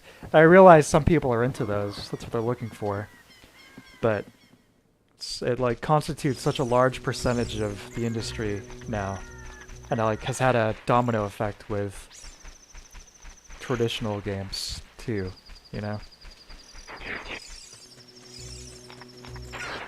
It's hard to say. Like, I mean, playing through like the Metal Gear Solid games recently, doing that marathon, and I enjoy all of those games, but sometimes I wonder about the effect that Metal Gear Solid 1 had on the industry in terms of emphasizing cutscenes over gameplay and stuff.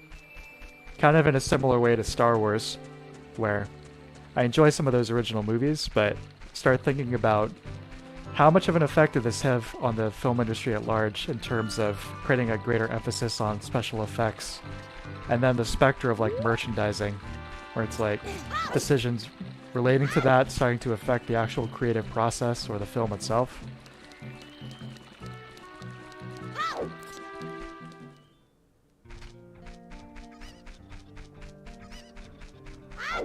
It's like that Batman '89 movie. It's kind of like in that format. It's like, I like Batman '89, but when they were producing that film, they were straight up like, okay, we want to include as many gadgets as possible, you know, so we can sell the toys. There's a line in the movie that's kind of like a wink to that. When Batman is saving What's-Her-Face out of the art museum. And the Joker's like, where does he get all these marvelous toys? Or something like that. That's straight up a reference to that. Like crazy merchandising. Kojima killed gaming. There's still... I don't know. It's a complex topic. But man, it's like recent stuff where it's just like, how many celebrities can I cram in here? It's like, what about the gameplay? Don't worry about the gameplay. I don't know. So I have a lot of problems in general with the direction the gaming industry has taken in the last 15, 20 years. It's obviously not all his fault. Obviously, there's plenty of money involved now. The corporate suits that come with that.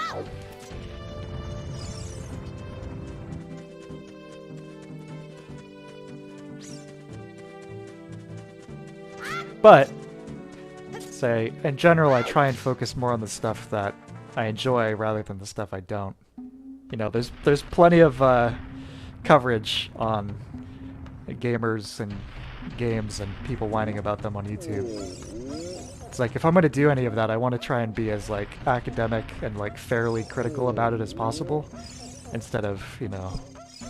I'm sure you are all familiar with what I'm talking about.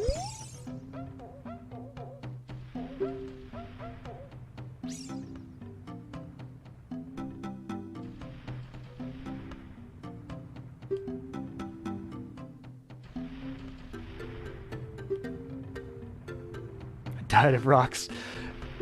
We want the special rocks. The sirloin rocks.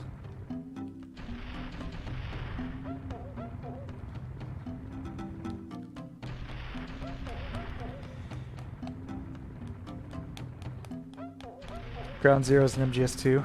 See, the crazy thing for me with Metal Gear is that so many of these games, I really like the gameplay, but you get so little of it. And it's just a strange decision, you know? Like, the ultimate, of course, is MGS4, where it's like a 15-hour game with 5 hours of gameplay. And the gameplay mechanics in that are actually, like, pretty deep, but they don't give you nearly enough time to actually play with them. Oh, this is a nice camera angle right here.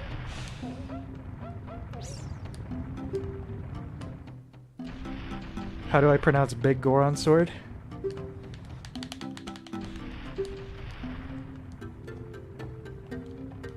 Begoran.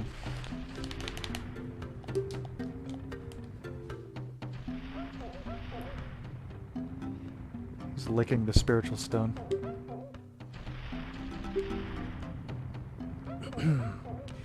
Fallout 3, I thought it was okay. When it came out, I got it. I enjoyed it. I didn't love it, but I liked it.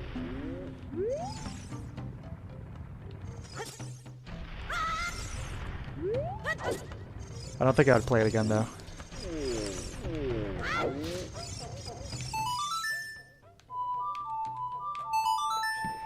I like New Vegas. Kind of gets a little closer to the OG Fallout vibe. Quest design. Or open-ended in general. Just the writing, the atmosphere. You know, I'm far from the first person to say that, but still, I would still take Fallout 1 or 2 over any of them, any day. Those original games are great.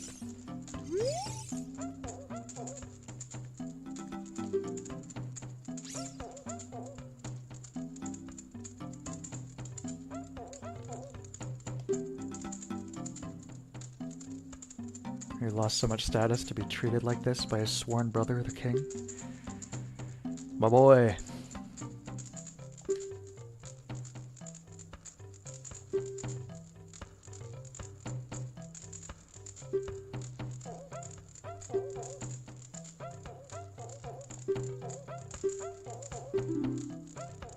So like the first Fallout is one of my favorite games, and every other Fallout game after that has been inferior. Yeah, I would agree. I mean, like I said, Fallout 1 and 2, but Fallout 1 is the king.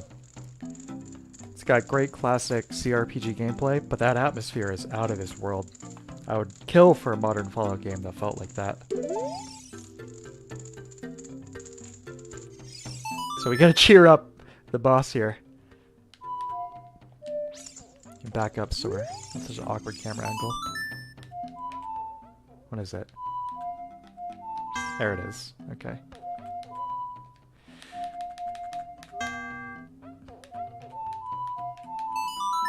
I'm playing it with the analog stick here, so you'll have to forgive me for these mistakes.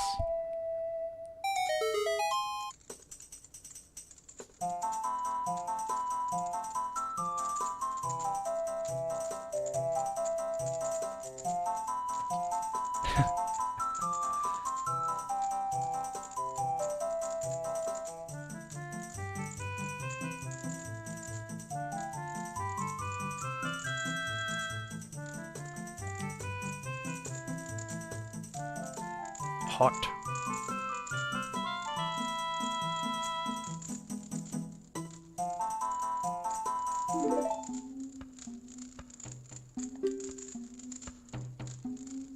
Just like that, my depression is all gone. See, it's as easy as that, folks. Just listen to Sierra's song. Saria's song. I like Saria. Not that many syllables. Speaking of stealth games, I've been playing Splinter Cell Chaos Theory, and I think I'm getting close to the end. That is a killer game. I totally wrote that series off when it was coming out back in the day. It's like, oh, this is just like a crappy American Metal Gear knockoff. But I haven't played the other ones, but Chaos Theory, I can attest, is a great game. Really good. It looks fantastic, too. If you play it on the modern Xbox systems, it renders it in 4K. And of course, the PC version, you can do the same thing. And it looks fantastic. The dynamic shadows, the environments look gorgeous. Textures still look fantastic. The gameplay is great.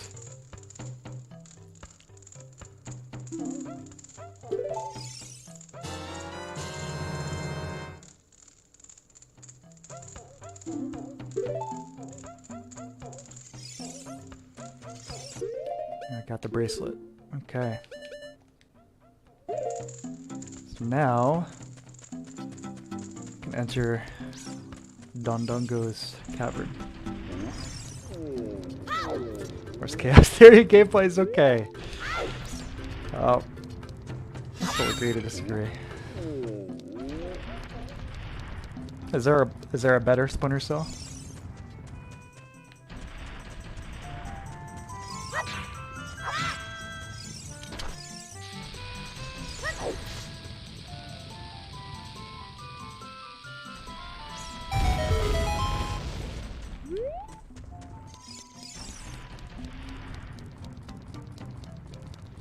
story-wise, yeah, I'm not.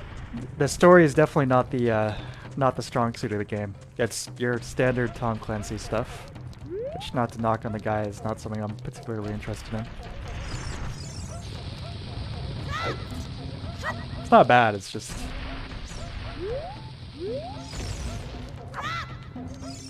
Yeah.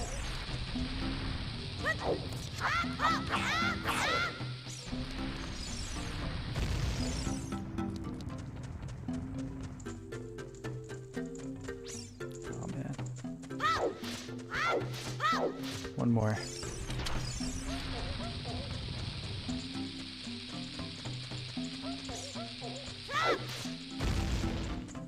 Okay, that's enough. Forget it. I'm out of here. Wait, the first one in Chaos Theory is the spear in every way. That's what I've heard, yeah. Everyone seems to agree that Chaos Theory is the best.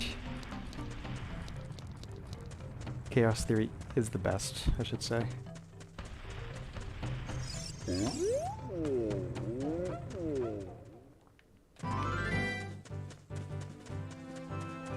I just got to the Hokkaido level, the like Japanese bathhouse.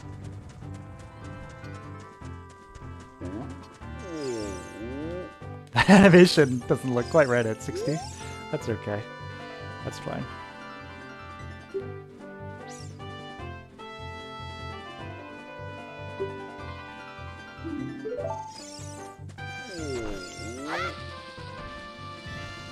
Oops.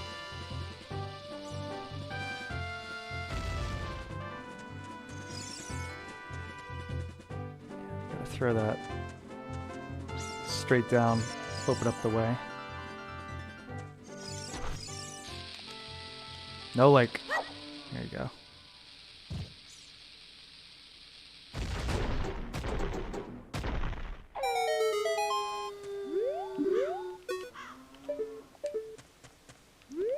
The yawning, is that supposed to be Link? I've always wondered, because I'm pretty sure you still hear it even as adult Link. So I don't know. Pretty sure we die if we jump off here, so we're not going to do that. So I think the best level comes right after the Japanese one. Oh, good. So far, my favorites have been the first one, just the insanely good atmosphere, and then the bank was a great level.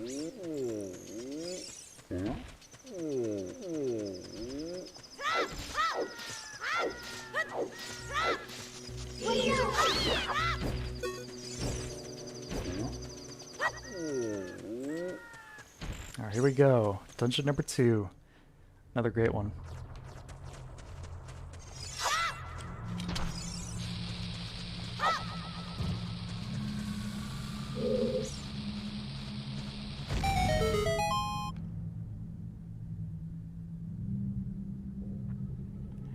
Dodongo's Cavern. I can't wait to bomb some Dodongos.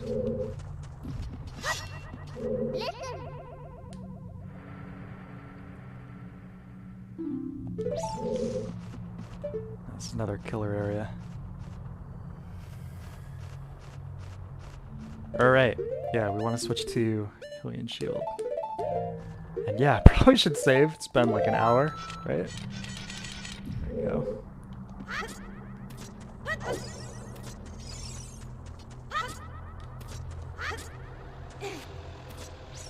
Yeah, I love the Gorons too.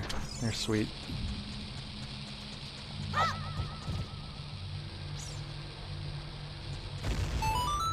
If I had to live somewhere in this world, it'd be a tough choice because there's so many nice places. Zora's Domain is beautiful, but I feel like it would probably smell a little funky. You know? I'm not super into fish to begin with.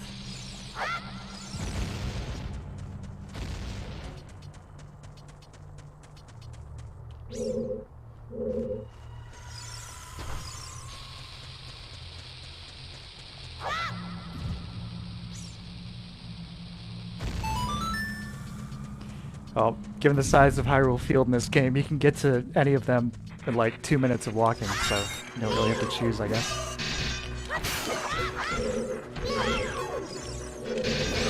Best Link, kill the baby Dodongos.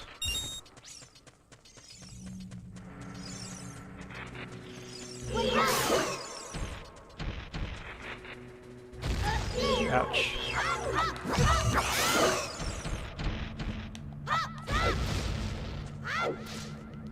Source of a monarchy. Yeah, that you mention it. It's like all three leaders are male, but both the humans, I should say the Hylians, and the Gorons, excuse me, the Zora, both have like a headstrong like princess. It's gonna like take over someday. But the Gorons, they've got the Prince Link, or gets named after you.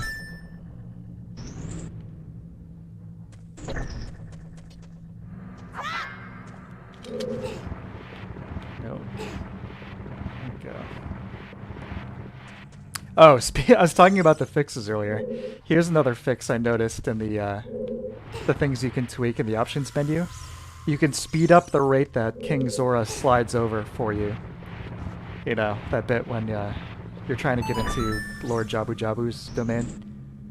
It like takes forever. You can actually speed that up. That's an option.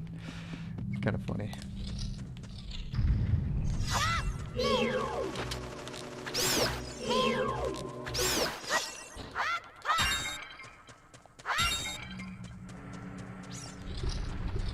Oh, this is one of my favorite moments in the game right here.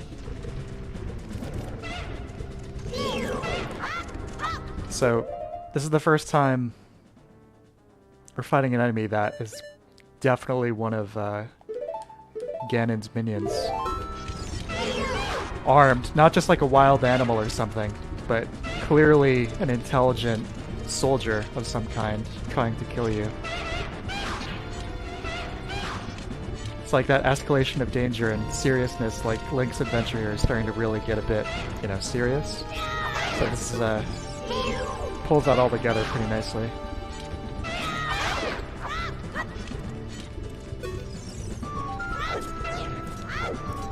Nice menacing track, too.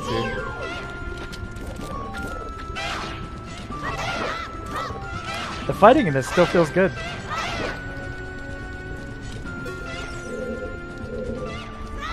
Like I said, it's really set the standard for these kind of games back then. This is where it all started. You would not have, like I said on Main Motivator, you would not have Souls without this.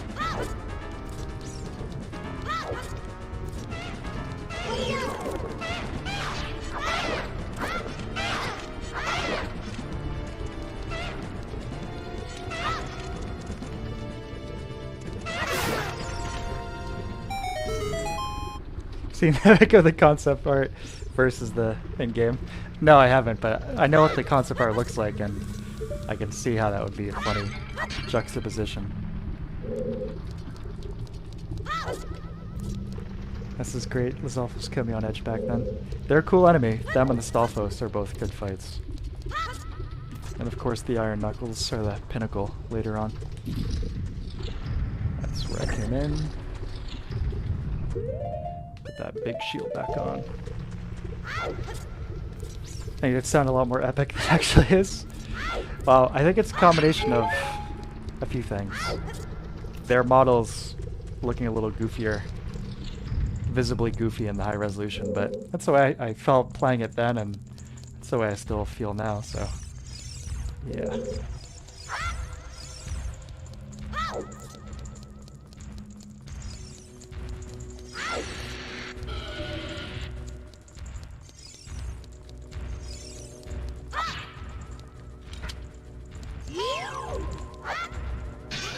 It's just like your opinion, man.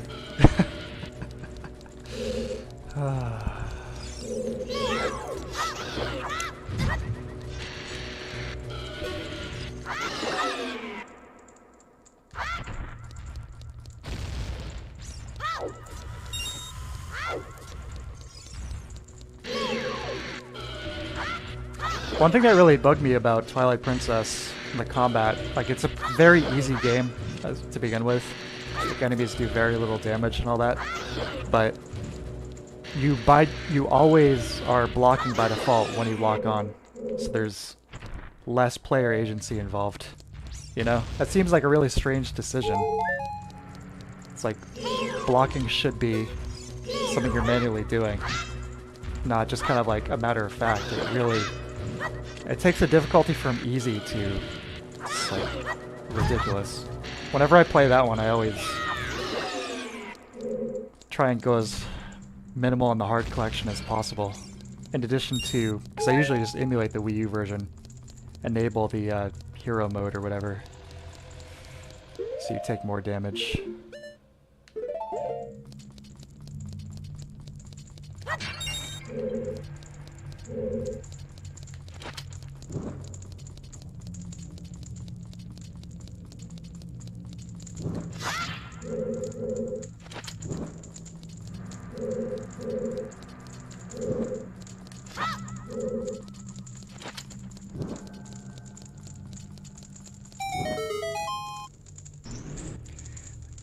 Super into JRPGs, but when I see someone else playing, like, who else plays Menu Simulator?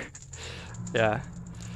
I'm trying to get into Lunar Silver Star Story, so I never played that, and I'm really liking a lot of aspects about the presentation, but I'm like readjusting to turn-based gameplay after not playing anything like that for a while. It's a little tricky. Other than FF7, which you guys saw. But with that, you can crank the speed up so high that you just go nuts with it.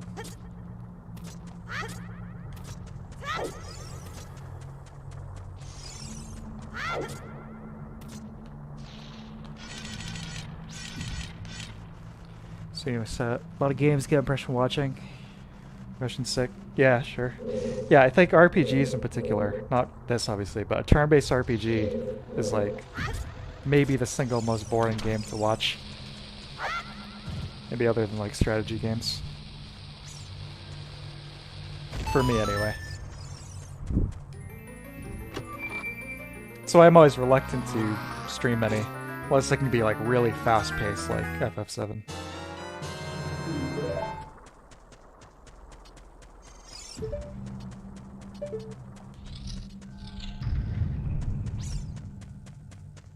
That was awesome. It was like, we said while we were playing it, it was like almost real time. It's like real time turn-based combat. I had it cranked so high. That was really cool.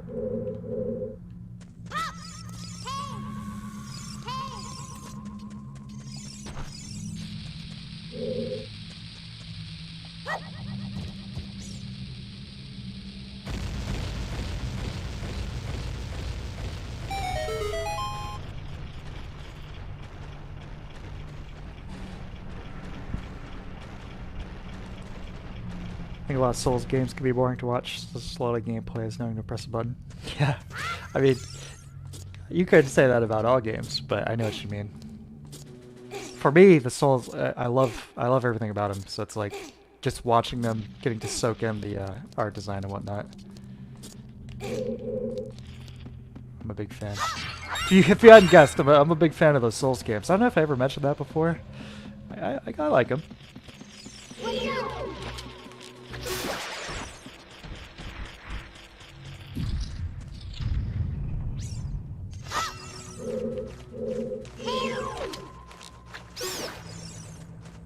Still really satisfying blasting these things out of the air. Yeah. That's an awesome sound. Yes. This is like Goro from Mortal Kombat.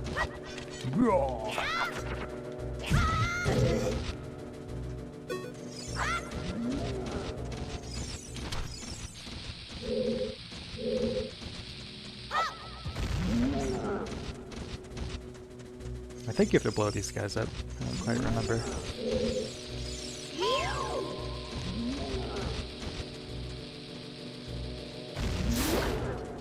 Oh yeah, and then they go sicko mode. Providing games being boring, watch FF Crystal Bearers had a scrolling news thing at the bottom so viewers could be They have made a lot of strange decisions with some of those games, haven't they? The fast forward stuff I really don't understand.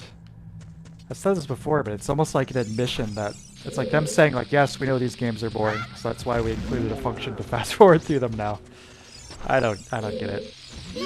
Rather than like just actually tweak the gameplay, be faster or something. Seems kind of backwards.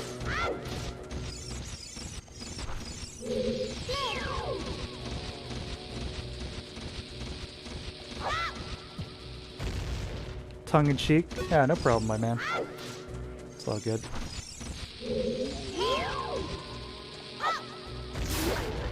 Here for the personality of the games. Well, thank you very much. That's a nice thing to say.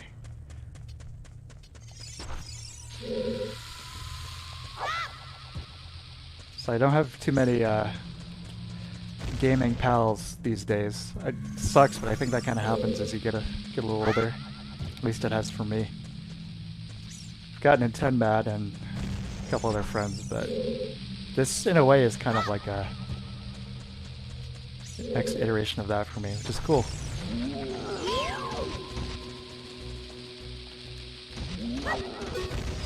The only difference is I can't hand off the controller and like drink a beer or something.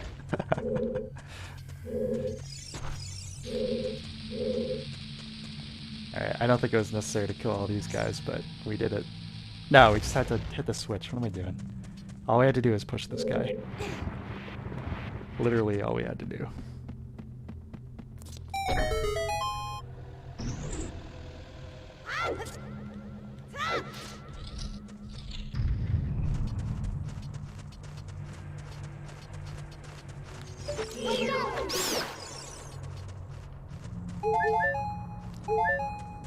Again, it's not just like these hack solutions, like, okay, disable the health bar once it's full. It's like a really nice implementation. I really like that. The less stuff we can have on screen, the better.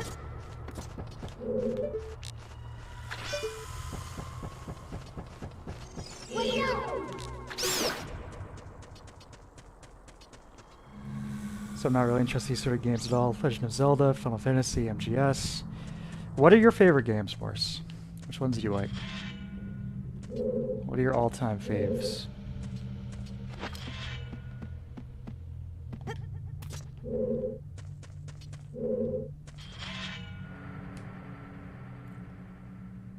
Maybe around the corner. Yeah, I think I can see one right now. Yes, the focus the camera and strafe technique. I remember reading a preview of GoldenEye 64 in Nintendo Power back in the day, and they suggested the same tactic, like instead of like walking around the corner and like then turning to strafe, and they had this little illustration of James Bond, like the do and don't, basically. That always stuck with me. It's a really goofy little drawing. It's cute. You're one of the few streamers that is actually knowledgeable in some games, game history, plus some good taste. Oh, thank you very much. I appreciate that.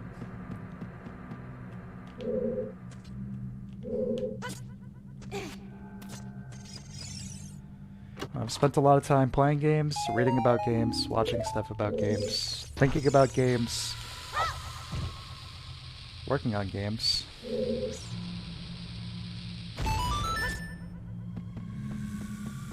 It's a small thing that you're able to grab onto the ladders while in midair. I think there's still like modern games that don't let you do that.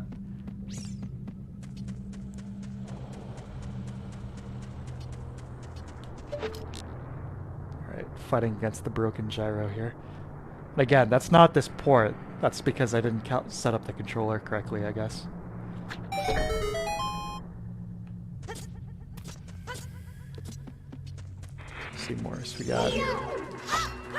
Thanks, Navi. I was actually looking at chat. She actually came in handy for once. Crazy. Dead Space, System Shock, Fallout, Fear, LucasArts. Yeah, I dig all those. Those are all good. Some more of our lizard boys.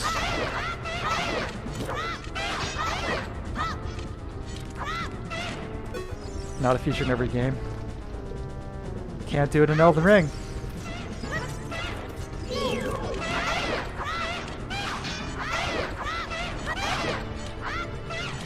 I'm gonna pull the other shield back out just because it looks a little silly to be blocking stuff like that.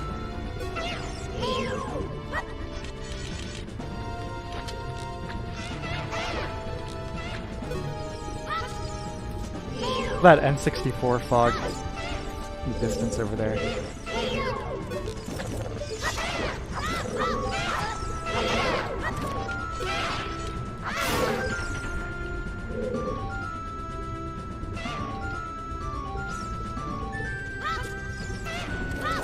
If they're gonna make Elden Ring 2, they definitely need to radically update the traversal options.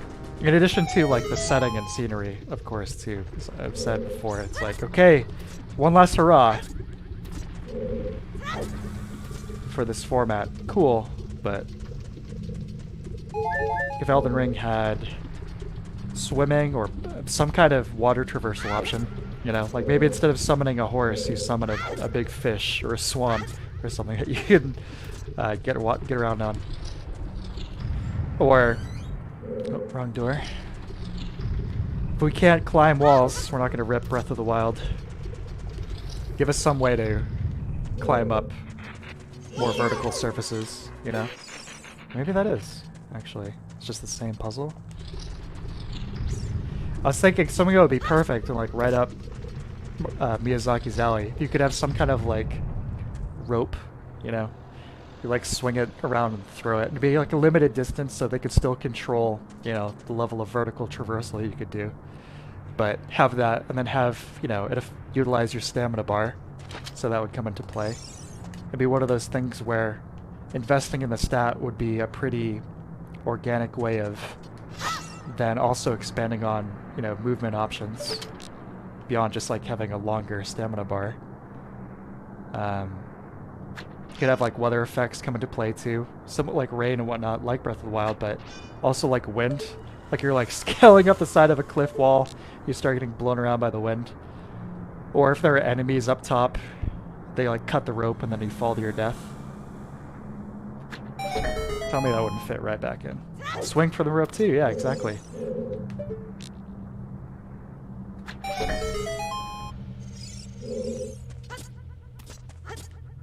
Just off the top of my head, there's several things. It's just, I think they're getting the kind of like Bethesda phenomenon where we're iterating on an increasingly creaky engine. So who knows?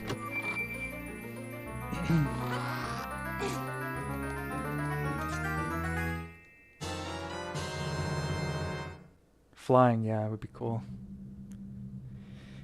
Torn for the last stretch of the game. Have you beaten it? Have you beaten the game yet? I won't spoil anything, but like I said in that Elden Ring video, not being able to use it in the final boss is a bizarre choice, if it was a choice.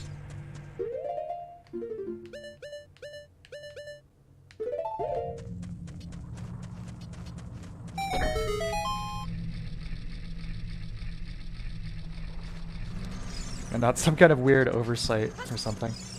Hey, there it is! L is real. 2401 Hi Neighbor.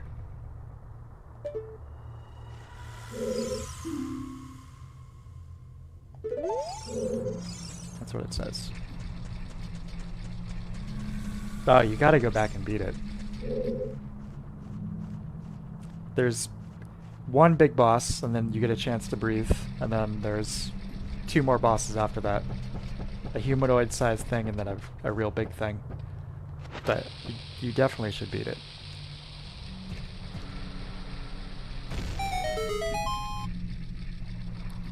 Not being able to use Torrent is... Yeah, that's a credible theory. It is very strange. I said pretty much all the thoughts I had on Elden Ring in that video, but the lack of development with Torrent was a disappointment for sure. He deserved to be there with you.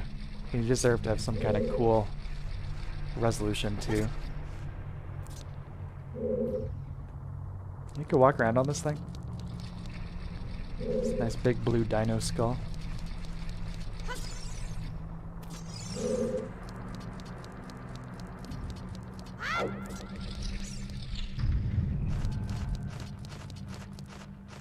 Nearing the end of the dungeon here. Getting close.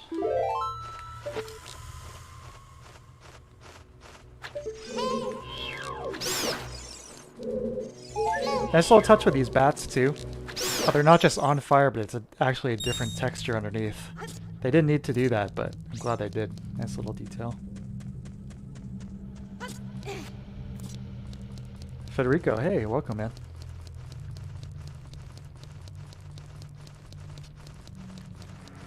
Yeah, I love those last two fights. The second to last one I think is definitely better from a gameplay perspective, but I really enjoyed both of them. He's like, those last couple fights are all about, you really need to be jumping over all those like shockwave AoEs. Like several bosses in that game, that's really the secret. Massively reduces the difficulty.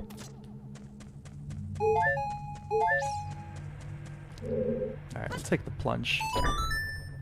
Short plunge, I thought it was going to be a big hole. Guess not. Okay.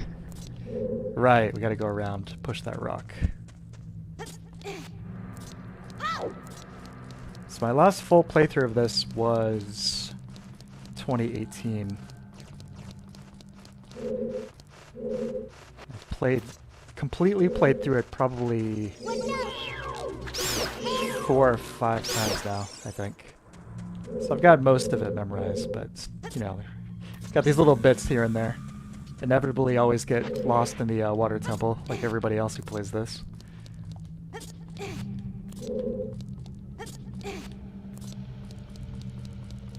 Yeah, loose stomp. It's when he lifts his foot. He like does like a little wiggle with his toe. I'm serious. He actually like wiggles his toe right before he does the stomp. So that's what you want to watch out for.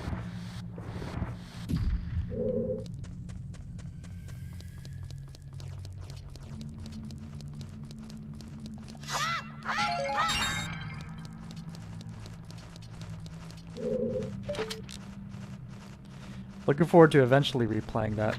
I'm gonna replay probably every one of their other games in the last decade in order first, but oh yeah.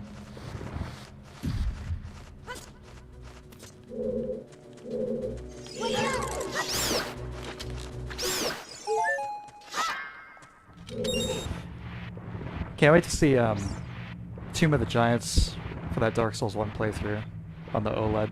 And basically all of Bloodborne. I think that's gonna really, it's gonna make some really great use of it. I haven't looked into it recently. Is PS4 emulation a thing yet? Or is that still like early days?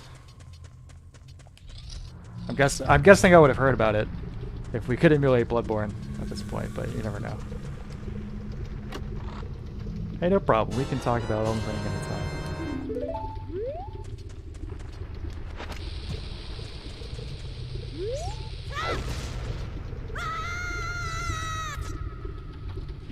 No fall damage from that one.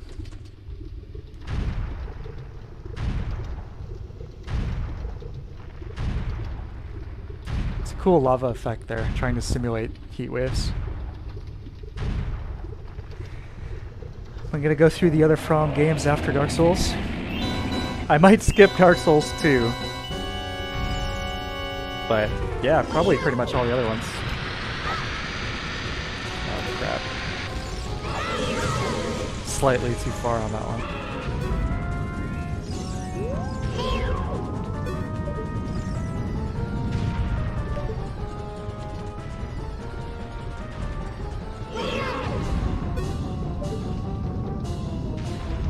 Look at him go.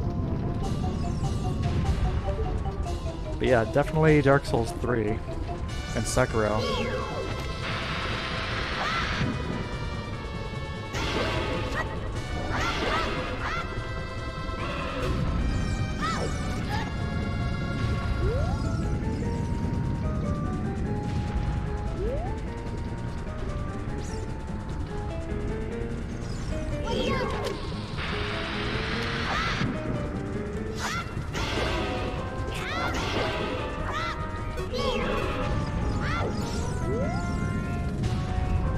PS4 way off. Yeah, I figured. It's like another like 5 years or something.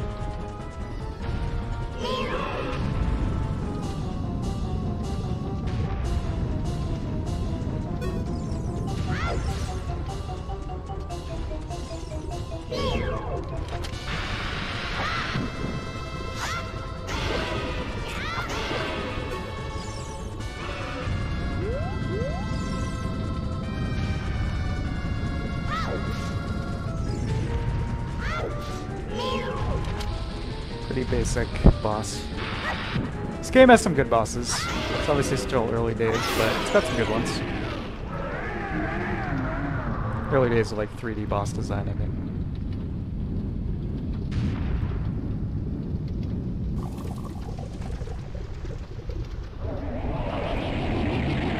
Goma's good, obviously she's really easy. But the concepts are cool. Phantom Ganon's great.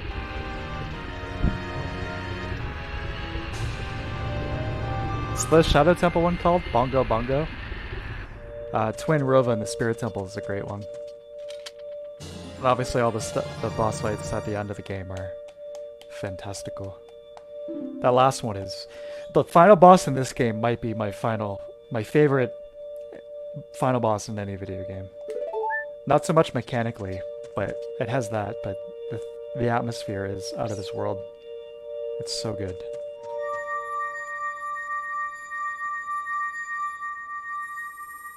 You play BBB emulator with a ton of rendering issues and you'll enjoy it. Oh! Game just crashed.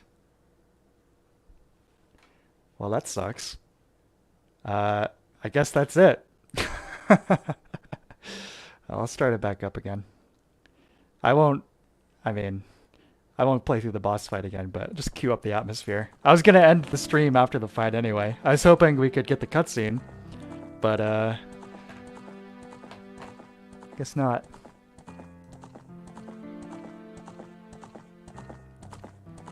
Yeah, weird. First crash though, that's pretty good. I was playing the game for almost 2.5 hours with no crashes. That's pretty solid. But yeah, like I said, I wanted to end it after that fight anyway, so it's all good. But yeah, this has been great. This has been a really great port. And obviously it's still, pretty early for this whole thing, this project. But so far I'm very impressed. They've done a great job with this. No 4-hour stream, not tonight. Maybe, I'm sure Sunday's follow-up for Dark Souls will be very long, but I need to eat and then get some sleep. Like I said, I took some Benadryl earlier, my allergies, and I'm crashing pretty hard. So yeah, Sopranos cut. That's good. The timing on that was kind of perfect too. That was interesting. Anyway. Yeah, I'm gonna call it. We'll watch this cool cutscene here, but thank you guys as always for tuning in and hanging out. It's always very appreciated and always a blast. I'll be back on Sunday with more Dark Souls. Maybe beat it. I mean, what do we have left? Lost Island, everyone's favorite area, Team of the Giants, and the DLC. So maybe, we'll see. It'll be a long one, might be able to finish it. And maybe we'll continue this too, who knows. But thank you guys. I hope everyone has a great night, great rest of your week, and I will see you next time. Goodbye.